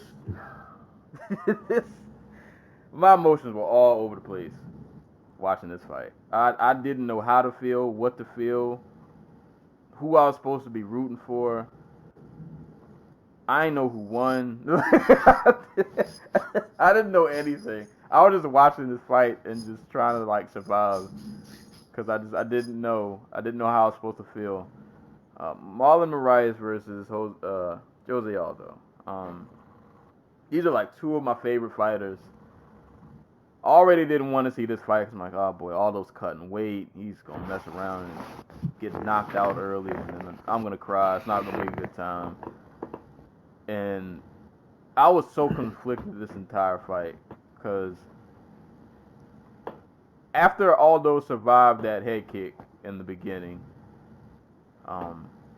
after he kind of got his wits back about him, I was like, all right, he actually don't look that bad. He looks a lot better than what I thought he would. I was like, hey, go Aldo. I was like, man, if Moraes won, this would be a nice name to have on his record. And I was just kind of going back and forth, like, I don't know who I'm supposed to be. Who am I rooting for in this? I don't know. But I will say, if anything, I was ecstatic that, like, Aldo didn't go out there and die, because that was what I was fearing would be, like, worst case scenario, is he would have like a Dillashaw situation where he cut too much weight and it didn't go well, and he couldn't take a shot, and he was just getting mollywopped. I'd have to cut the whole pay-per-view off and just wouldn't even have cared. But no, that didn't happen. I like the pressure. I will say, I'll throw this out there. I'm not with the whole robbery thing. I went and re-watched this fight without my emotions attached to it. I did think it was a really close fight. I feel like that. I feel like the first round could have went either way, but because Moraes started off, he had the head kick, so boom, he has a nice exclamation point to begin the round with. And then I felt like in the middle part of the round, like Aldo had good pressure, and then towards the second half, he started catching Moraes with some hard shots. He caught him with like a straight right, really hard a couple of times.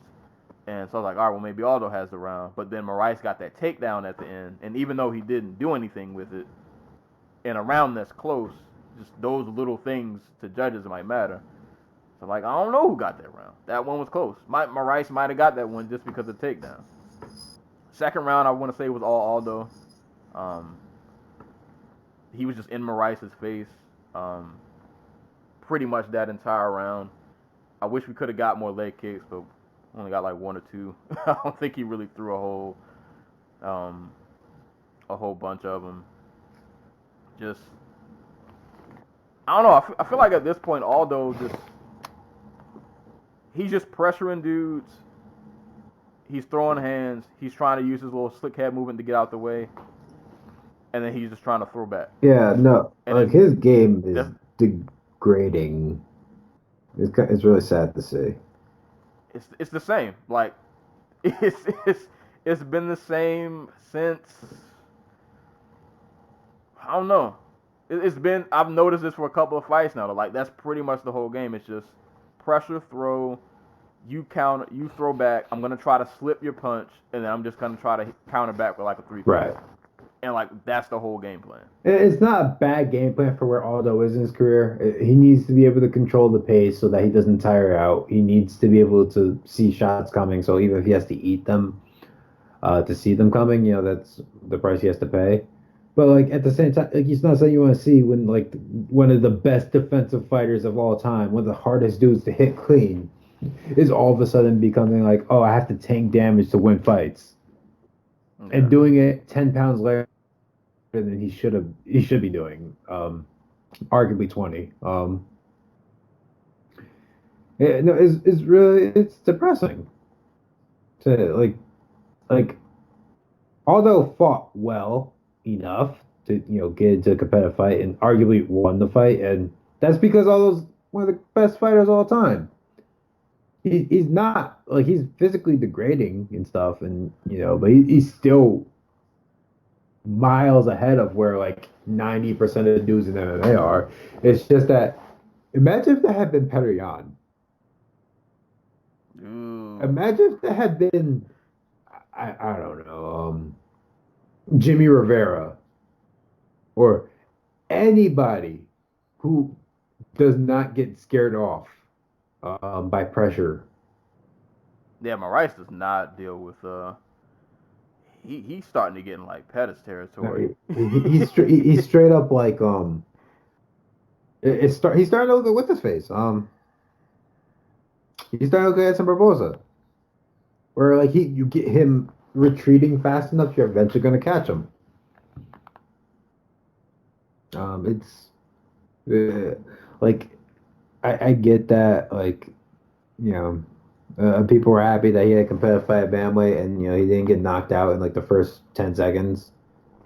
Like we were all, some of us, mostly me, were expecting him to, but like dude got rocked 3 times in that first round, and then got taken by non-grappler Marlon Moraes. Like that's not good.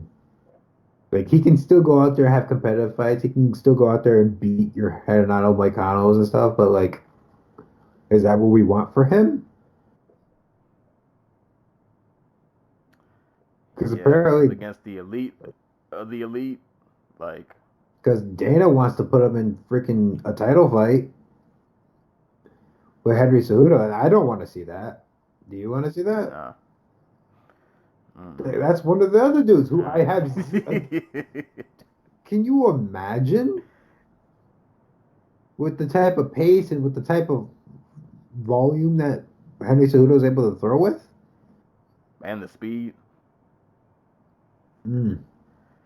Yeah. And I love Aldo, man. I love Aldo. But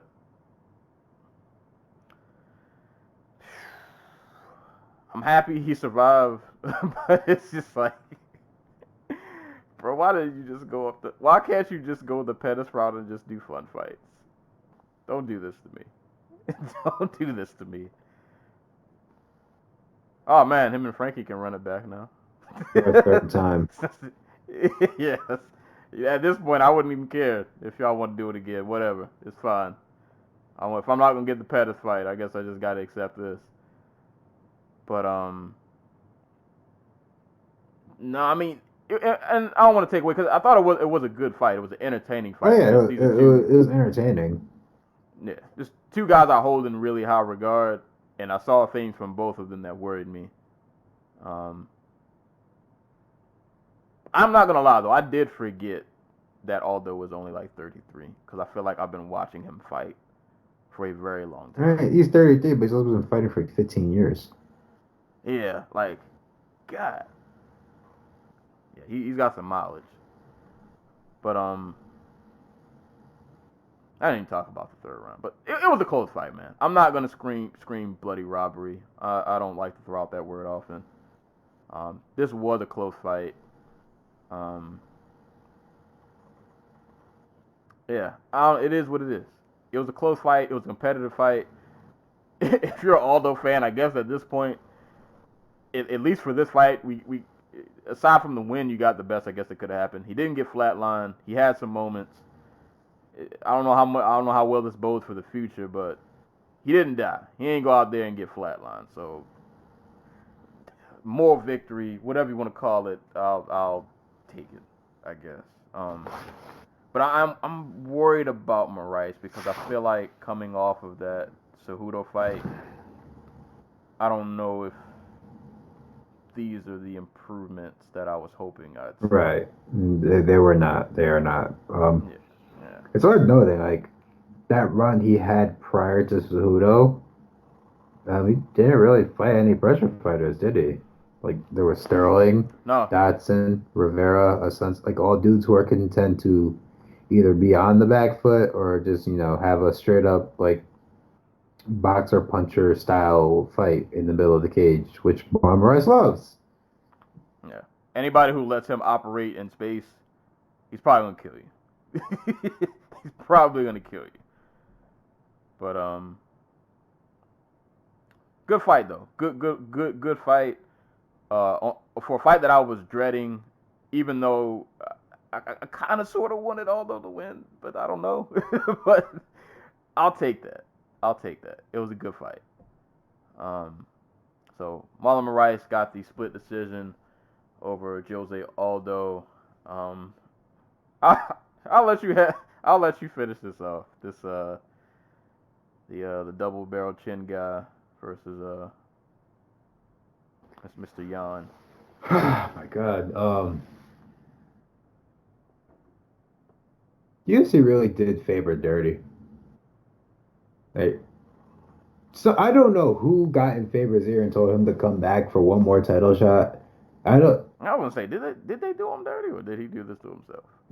Good comment, little combi. Like, you could have made Faber fight like anybody, but you made him fight Petr who is an absurdly bad matchup for Faber. Yan was super patient here. Waited basically until like 4 minutes into the first round after pressuring Faber for like the entirety of it to actually commit to punches. Badly banged up Faber a couple of times early on in the fight, and it just got worse as the fight went on. Well, that's nice. It's storming outside. I'm sitting right next to a glass window, so you could probably hear all the leaves and rocks and shit hit it. So what did I just miss? Yeah, but they had no business being in there with Jan. Like, I know he just beat Ricky Simone, but come on. Yeah, there was no other way the fight was gonna end. Jan at some point was gonna put them things on Faber, and it was pretty much only a matter of time. Like, the one thing Faber had going for him is that he's not like a guy like Jimmy Rivera who can get into like a pocket exchange. He's going to throw those like big looping right hands and lead left hooks from out the outside, and that probably saved him from immediately getting ragdolled and beat the crap out of. But every time he touched Faber looked like he was about to die. Yeah. And it's like Faber, even at 40, is still kind of relying on like explosiveness to get him by, which I'll give him credit for. 40, he still moves fairly well. He's still pretty explosive, but it's like against a Ricky Simone, yeah, you can get away with that. You can do your little power shot from the outside, because Faber's never been like a combination guy. It's just, I got these power shots from the outside. I can kind of load in, get in real quick, string it together, takedown. Couldn't get it. When he couldn't get the takedown, I was like, oh yeah, you are definitely about to get fried. Like, because if there's anything I've learned watching Petr Yan fights, and posted this on Twitter, this man thrives in violence. Like, there was a moment where like Faber caught him with like a shot that kind of backed him up a little bit. And everybody's like, oh! And I'm like, y'all don't know what's about to happen. You just made this man poked the bear. Yes, you made him mad. He lives for those moments. Like, he is so calm in like the most violent of situations that it is scary. And I love when anybody can do damage from close quarters. He's catching Faber with some elbows. Off the clinch. He had that Faber's eye or cheek or whatever that was. Yikes. That damage he did to his face in such a short period of time. Like, that's how you're supposed to look after you went like 5 hard rounds.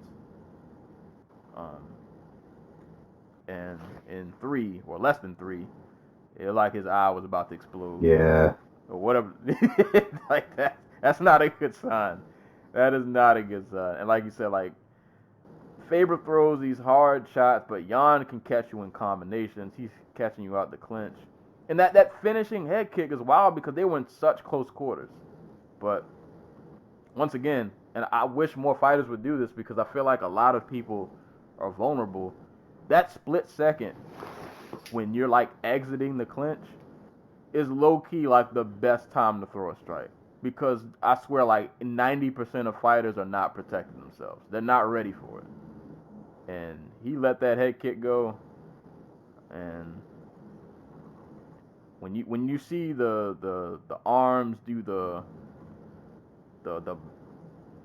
it's like a backward swim stroke. Like, when they get in that position, you're done. You're out of here. Yeah, he kicked Uriah Faber into the cosmos somewhere. I'm looking up like information about like Petr Yan, like the Dinka, which is where Petr Yan is from, and apparently it's a place that didn't exist on most maps until recently. Oh snap! And apparently you're not like nobody's allowed there, which is God knows what kind of training they're doing. like, yeah, like they are probably breeding some warriors. Like, Jan might have just been the prototype. Dude is from straight up Siberia, like not Western Russia, like not like St. Petersburg or Moscow or whatever. Like, he is from northern, like right there on the hold up, let me see what say that. Let's see that officially. Let's see that is the he's right there on the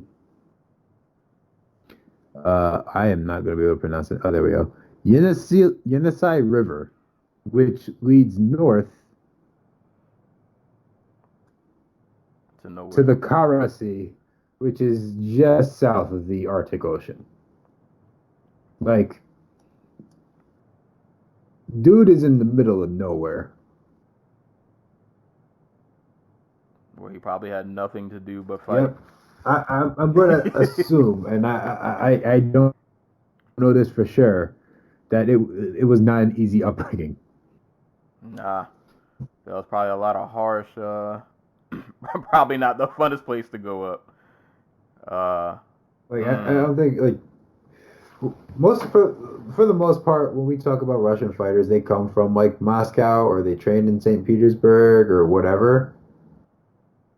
Yad is straight up from, like, if you've ever played, like, any of those, like, weird Russian independent games that end up on, like, Steam, like, Pathologic, he's, like, from one of those towns. Yeah.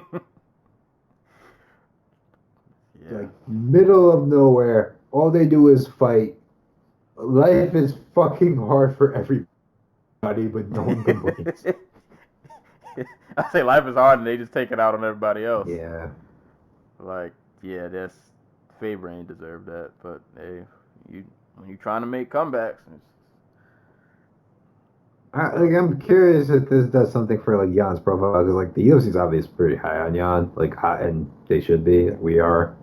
So hopefully he has a few more fans.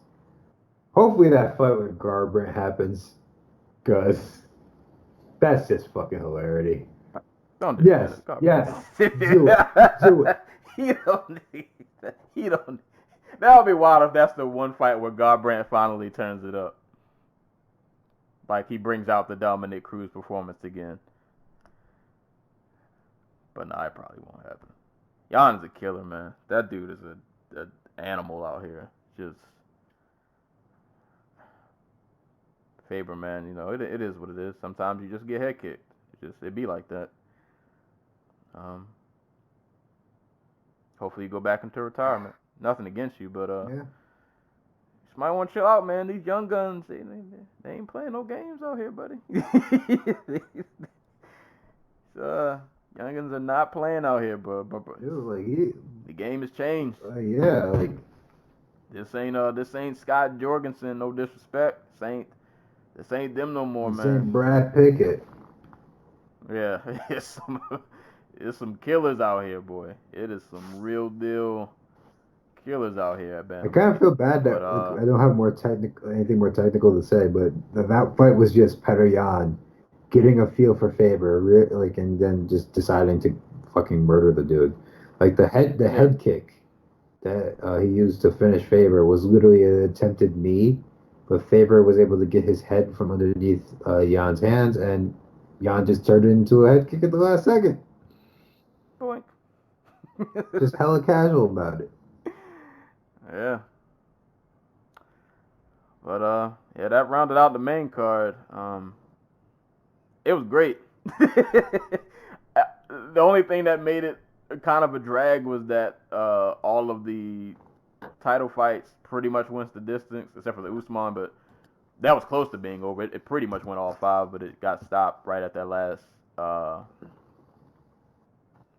last second. Yeah. That fight gave me I had such bad vibes about that fight heading into it. Same. Because I was just like, I can't live in a world where Colby Covington is a fucking champion. Yes, yeah. I'm sorry, y'all. MAGA champ, I ain't with it. Fucking, I was half expecting him to win and then pop for EPO or something. I was only going to tweet that out, but, like, I don't want to put that out there, even if it's true. Hey, we got the ending we deserved. Listen, man, you ride the whole MAGA stick. I mean, it's not even that. It's like he turned so far into it. Yeah, like if people like Jorge Masvidal, and he's a MAGA guy. I was saying, like, there's a way to do the trash talk and still keep it like some dudes get disrespectful, but like it's levels, and it's like, bro, it's never needed to go that far. But you got your jaw broke for it, so. Yeah. Like, Justice was served. Balance restored. Also, fuck Ali. He tried to sneak in that picture. There was no sneak. He just straight up blocked Usman's mom. Like, bro, get out of here. Nobody asked you to be in this picture. Oh, man.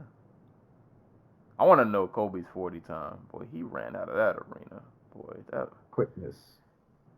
Boy, he had on some premium Nikes. I ain't never seen nobody run that fast out of an arena. They like he was jogging and he was still running fast. I'm never gonna get over the fact that they get these old dudes to be security. I'm like, yeah, just asking for trouble. Yeah. I mean, to be honest, Colby probably didn't need security. He ran so fast, I don't think anybody noticed until he was halfway up the ramp already.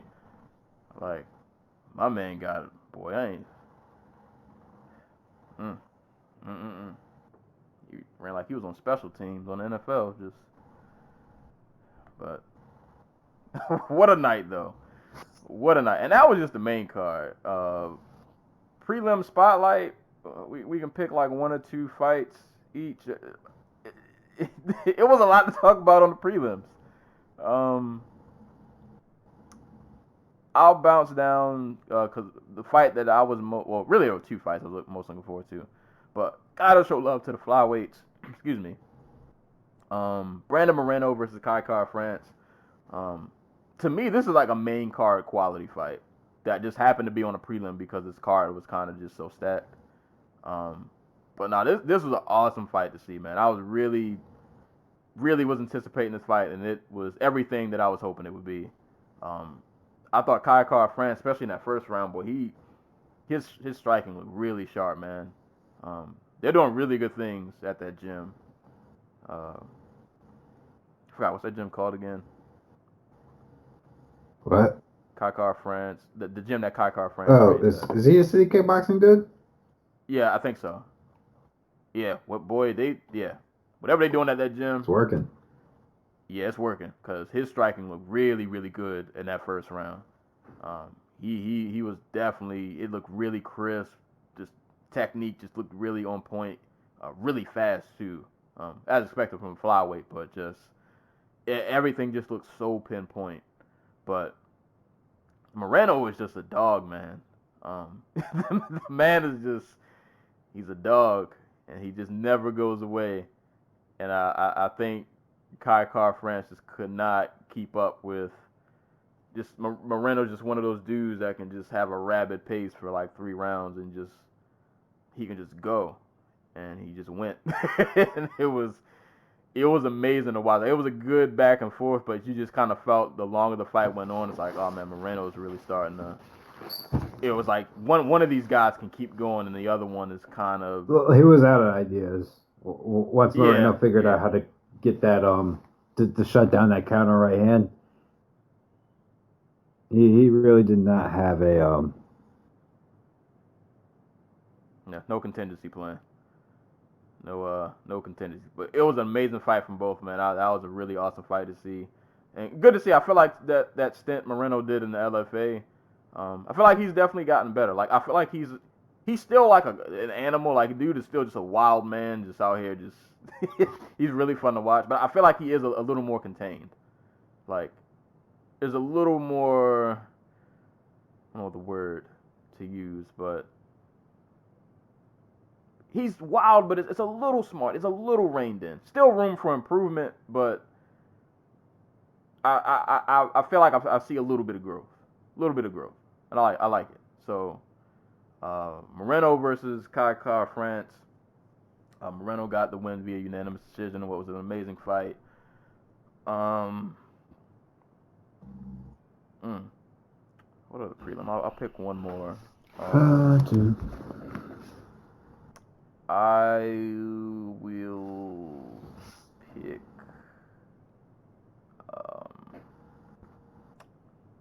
I'll go Irene Aldana and Caitlin Vieira. Yikes! Left hook. the murder weapon. When that happened, I was literally typing up, "This is the best I've ever seen Caitlin Vieira striking look." That she got. It wasn't even that necessarily great, but like she was throwing like really quick, clean combinations. She was And she hits pretty walking. hard Yeah, too. like she was showing a little bit of pop. She was um, putting some nice pressure on. Um, yeah, no. But Aldana You. The left hook from hell out of nowhere. Just sat down on a punch finally. Like we yeah. been knew she And can throw for power, waiting. when she decided to unload, boy, did she unload, and a soul was departed. Um, it kind of sucked that these two had to fight each other because I feel like this division needs as many contenders as they can. So I don't want to see anybody knock anybody else off. But there's just so few lack of bodies that it's just This is gonna happen. Yeah. yeah, it just has to happen. It has to shake out this way, I, unfortunately. I feel bad for Um, Vieira because this was just a bad matchup for her coming in.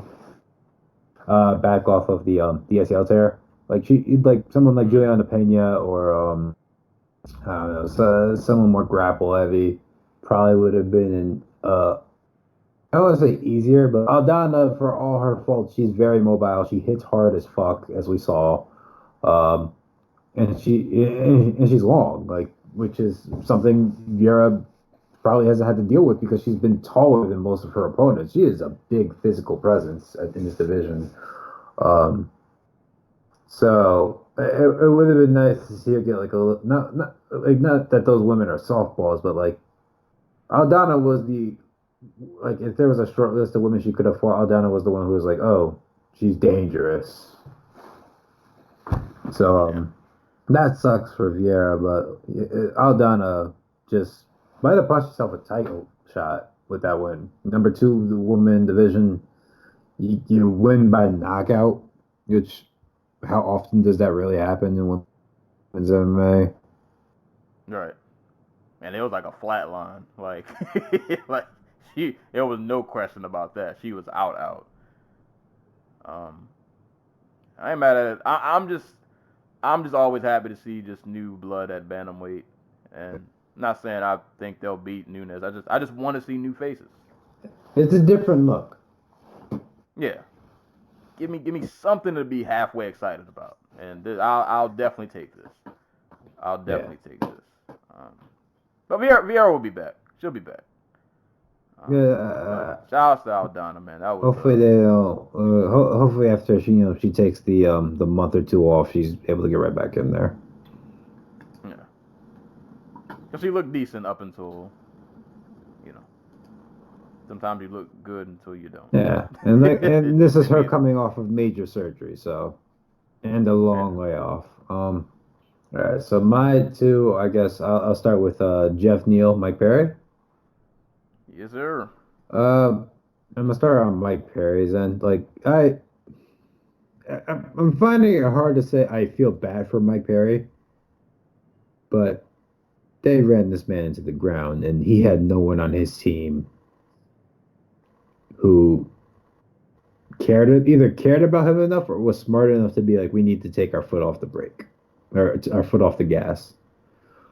This man has had his athleticism and his granite chin beat out of him. Um, like Luque, Cowboy Oliveira, Donald Cerrone, Paul Felder, Max Griffin, Sensei Ponzinibbio, Jake Ellenberger, Alan Jouban, Danny Roberts, and the ace, Hyun-Gyu Lim. Like that is all those people can crack. All those people can like do damage, and he had to fight them all in a row. And I get the UFC probably didn't see much potential in Perry beyond being like an action fighter who they can throw out there every 2 or 3 months. But like I can't help but feel something for the dude because like somebody on this team should have been like, no, we're gonna make you into a top 10 dude, as opposed to a dude who just goes out there for like a quick $50,000 every other few months, and then a few years from now it's probably gonna be broke because that's how these things go. Um, Or he ends up in bare or it knuckle. ends up in bare knuckle. And he still ends up broke. So the circle is complete. But Jeff Neal, man, like he went out there and did what he had to do. He was the first guy to stop Perry. Absolutely clean performance. Nice head kick to Rock Perry. Followed up again with another one, and that flurry at the end to finish the fight, just nasty stuff. I believe he quit his job as a waiter or a server this week, or during this camp. So like he is fully committed to this. Good. Because that man just needs to be fighting. Yeah. 1, 2, 3, 5-0 in the UFC. Fucking dudes like Frank Camacho, Bilal Muhammad, Nico Price, and Mike Perry on his resume. Like, it's time. Get him a top 10 fight. They mentioned his name on the broadcast. I'd love to see him fight Pons. Though I think Pons has a fight coming up. Does he have a fight coming up, or is he like still hurt? He had one. I think he did have one coming up. He was supposed to fight in Uruguay, and I think he got hurt. No, he was supposed to fight Lawler at this card, but he got hurt. Oh yeah. He has staph infection. So if that's a fight that's still that's a fight that makes sense to me. Though I think Pons wants somebody a little higher up, like a RDA or something.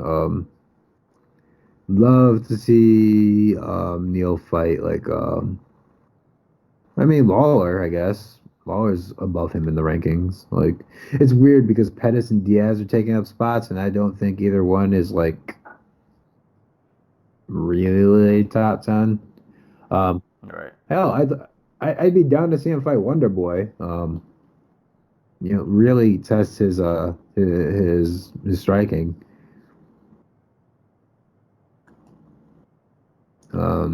Yeah, I'm all for it. Just he's ascended from the violent weight portion of the welterweight division. Yeah, like it. Yeah. I was gonna say like if there's no doubt in my mind that Neal probably could knock out Usman if they got into a kickboxing match. But the question then becomes: does Usman get punch happy now that he knocked out Covington, which he probably won't. He probably will go back to wrestling when he fights somebody who's not a very good wrestler. We don't know how good Neal's wrestling is because he's only fought dudes who are basically brawlers, and then Bilal Muhammad, who's more of a scrapper, which there is a loose distinction between the two. So big win for Neal. Dana White said he would throw him some extra money, which is nice. So he could just start by paying him what he's worth now, but whatever.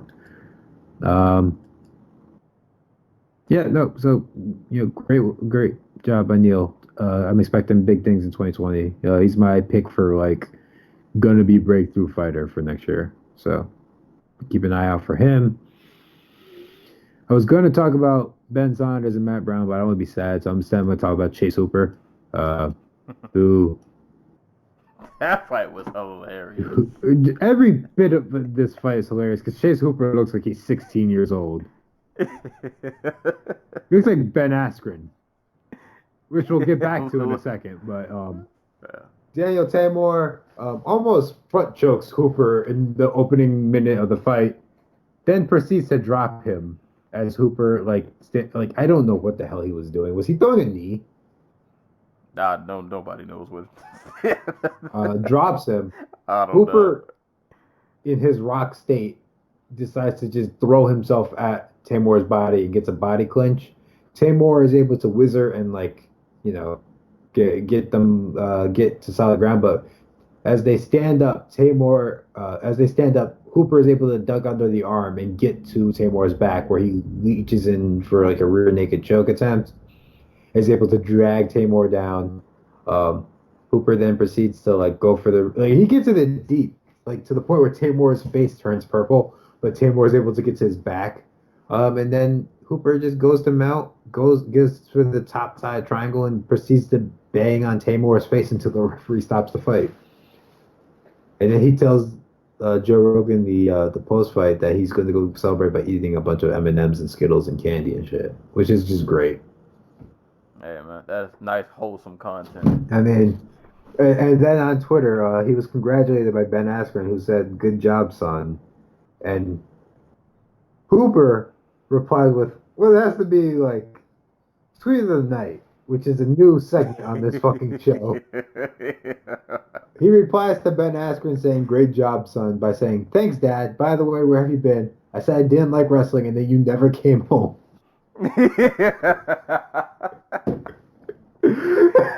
You know what? After all of the shenanigans we've seen with like Covington and stuff like that, it's nice to have some nice wholesome Yeah, tweets. that's just good comedy. I like this kid. I don't know how good he's actually going to be, but like he's funny. Yeah. Just that 20 that young innocence. It's just that like he just goes for it. You know what I mean? Yeah, I You're respect 20, it. you think you're invincible, and you're just having a good time. So I'm Hey, with man. it. Props to Live it up. exactly. Props to Live it up, Chase, man. youngest dude on the UFC roster, picked up his first win in the company. Big. Let him enjoy the weekend. There you go, man. Get you earn those M&Ms, man. Exactly. You get the peanut M&Ms. Go have a blast, man. You've earned it. Just real But quick, I want to read the fight bonuses. So Fight Night, Kamaru Usman versus Colby Covington, and Performance of the Night goes to Petr Yan and Irene Aldana. So yeah, extra $50,000 shots to for y'all. everybody there. Don't spend it all in one place. No, they well earned though. Well earned. I'm not gonna argue those. And just to read the results of all the prelims, just so we cover everything. Like we said, Jeff Neal, TKO over Mike Perry, Irene Aldana, KO over Caitlin Vieira. Omari Akhmedov got a unanimous decision over Ian Heinisch. Matt Brown got a TKO over Ben Saunders. Chase Hooper, TKO over Daniel Tamor. And Brandon Moreno, unanimous decision over Kai Car France. Jessica I got a unanimous decision over Viviane Arejo. And see this gentleman's name, Punahele Soriano, KO over Oscar P. Hota. Yeah. Um, That was nasty.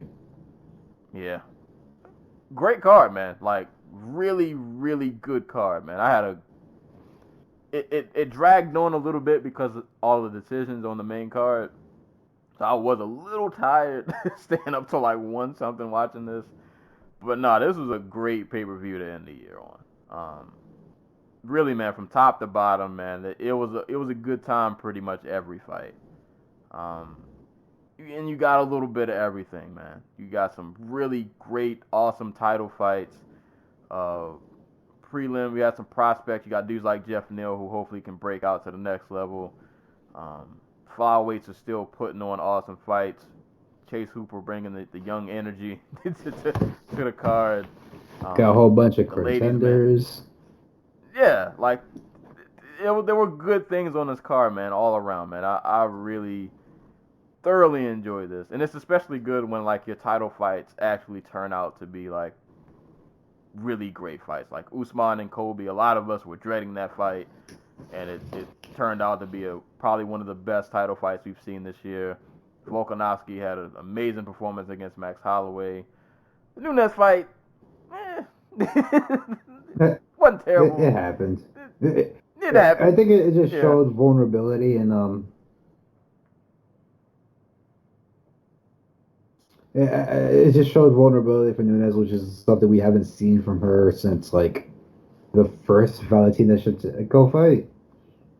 So that's something. It is what it is. But nah, man, just a really great card, man. If you missed this, yeah, you got some homework to do. You gotta watch pretty much all of this. This was really, really, really good card, man. And just ending with Colby getting his jaw broke and running. Just running. That I'm never gonna forget that. I'm never gonna forget watching that video. I need to find some music to put over that. Ooh, I thought of a song. I'll put this on Twitter later. I ain't gonna throw my ideas out there. But nah, man, UFC 245, amazing card, amazing pay-per-view to close the year out with. So just shout out to all the fighters, man, all the participants. That y'all made that a really, really fun card to watch, man. I thoroughly enjoyed it. Next week, we'll have UFC Fight Night, UFC Busan in South Korea, headlined by Frankie Edgar and Korean Zombie. Also on the card, Volkan Oezdemir versus Alexander Rakic, Alexandre Pantoja versus Matt Schnell, Dooho Choi versus Charles Jourdain, Cyril Gane's back against Tanner Boser, Da Un Jung versus Mike Rodriguez. I ain't gonna read every fight on the card, but it looks like to be a good time. And I spoke to Joey. He always comes through on the, he's got to pick the obscure card. Talked to him yesterday. He said he wants to get on this one. So we'll get Joey to help us cover UFC Busan.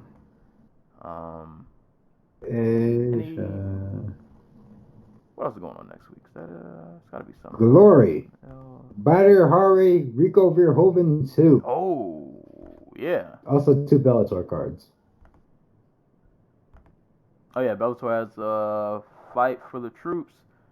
And then they have the 236 card. Actually, let me bring this up because it's actually... That's the one with Illuminae McFarlane defending her title against...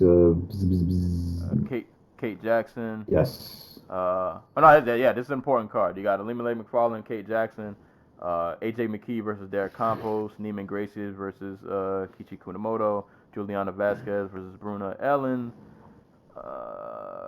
So some good things on that card, and most importantly, like the Illuminae, of course, and then the featherweight tournament continuing. So definitely will be on the lookout for that one. One Championship has a card on the 14th. Legendary Warriors. Don't know who's on this card, but it's a thing. Any boxing next week? Yes, Julio Cesar Chavez Jr. and Danny Jacobs, which is happening for some reason. And the rematch between Tony Harrison and Jermell Charlo. Ooh, and Denis Lebedev versus the Biso and Chunu, which is a great cruiserweight fight. Definitely worth watching if you're interested in the big boys over there at heavyweight. And not this Monday, but next Monday, the 23rd, we have Ryota Murata, the middleweight champ from Japan, fighting Stephen Butler. And it sounds like Murata's in the running for a fight with Gennady Golovkin. There you go. So there will be fisticuffs aplenty coming up next week. So be on the lookout for all of those. And yeah, probably get around to close. We've actually ran a little bit long today, but it was a major card. There was a lot to talk about. Yeah, 3 title fights is gonna happen. Yeah, a lot to talk It's like why the card ended at 2 o'clock in the morning last night. Bro, I was tired. Tired when this fight was over. But nah, man, great card, great night of fights. Shout out to Terence Crawford also. It was a good time, man. It was a really good time. But so that's pretty much upcoming next week. So I guess we can go ahead and get the closing on out. Fight recommendations. I didn't really have one. I kind of forgot to write one down. But I'll at least recommend staying in my kickboxing theme that I've been in. I think we mentioned them last podcast, but Tenshin Natsukawa has a fight coming up on the Ryzen, 20, I want to say. The gentleman he's fighting, his name is Rui Ibata. That's Ruiebata. Just search him on YouTube and just watch his fights, especially ones that happened in 2019. He's got some fun fights out here, and because this is written in Japanese, I can't tell you the name of the gentleman who he's fighting. But just type in Rui Ibata on YouTube and just watch his any fight that you see that has a 2019 date. Just watch it. The one I'm watching is, what is this? KO Climax 2019 Summer Kick Fever. I guess the promotion is called King of Knockout. Just watch his fights, man. He has some really fun fights out here on YouTube, and just after doing just some homework and watching his fights, I'm really looking forward to this Tension fight. This looks like it could be it's gonna be a fun time. So not a specific fight recommendation, but just watch some Rui Ibata fights. It's RUIEBATA. Put that in on YouTube. Go have a blast. You know what? Go watch Korean Zombie versus Dustin Poirier. Because that's happening. Not the rematch. Korean Zombie's fighting next week, so everybody should just go watch his fightography, whatever it's called. Because Korean Zombie's great, and we don't deserve him. Oh yeah, he's gonna get Frankie out of here. Nothing. Think so? Yeah, I think he's getting Frankie out of here. Yeah. But we'll talk about it when it happens. But I foresee violent things in Frankie's future. But we never know. Never know. Sports wild. Never know what could happen. But I got the zombie doing some zombie things. But we'll see. Any quick closing thoughts before we get out of here? I don't know. No, not really. Oh, shout out to not Fox, ESPN, because they're the reason we're not getting 2 pay-per-views in December anymore. They don't like doing shit during New Year's, apparently, like that week of New Year's. So they're like, yeah, no, we're not. You guys can't run a pay-per-view. So props to them for saving us all some mental space this month. There you go, ESPN. Also, shot to UFC 246, because Cowboy versus McGregor is not. That's a fight night That's a fight night headliner. I'm sorry. Well, yeah, that'll be upcoming 2020. We'll get there. So, yeah, here's what it is. Have any closing thoughts? Get well, Leon Spinks. Get well, sir. Shout out to Kamaru Usman. We appreciate you, what you did for the culture. We appreciate you. That's all I got. That's this episode of the Dodo Talk Podcast. So as always, give us a listen. SoundCloud, YouTube, Spotify, Apple Podcasts, iHeartRadio. Send questions to dodotalkpodcast@yahoo.com. Hit us up on social media at the Dodo Talk Podcast Facebook page, as well as the Instagram page. And you can hit me up on Twitter or Twitch at Serial Sensei. And you can follow GC Zeus on Twitter. Oh, sorry. Follow Anti-Cool on Twitter at GC Zeus. That is all we got for today's episode. So as always, anytime people are being punched and or kicked in the face, we will be there to talk about it. And until next time, we will catch you guys later.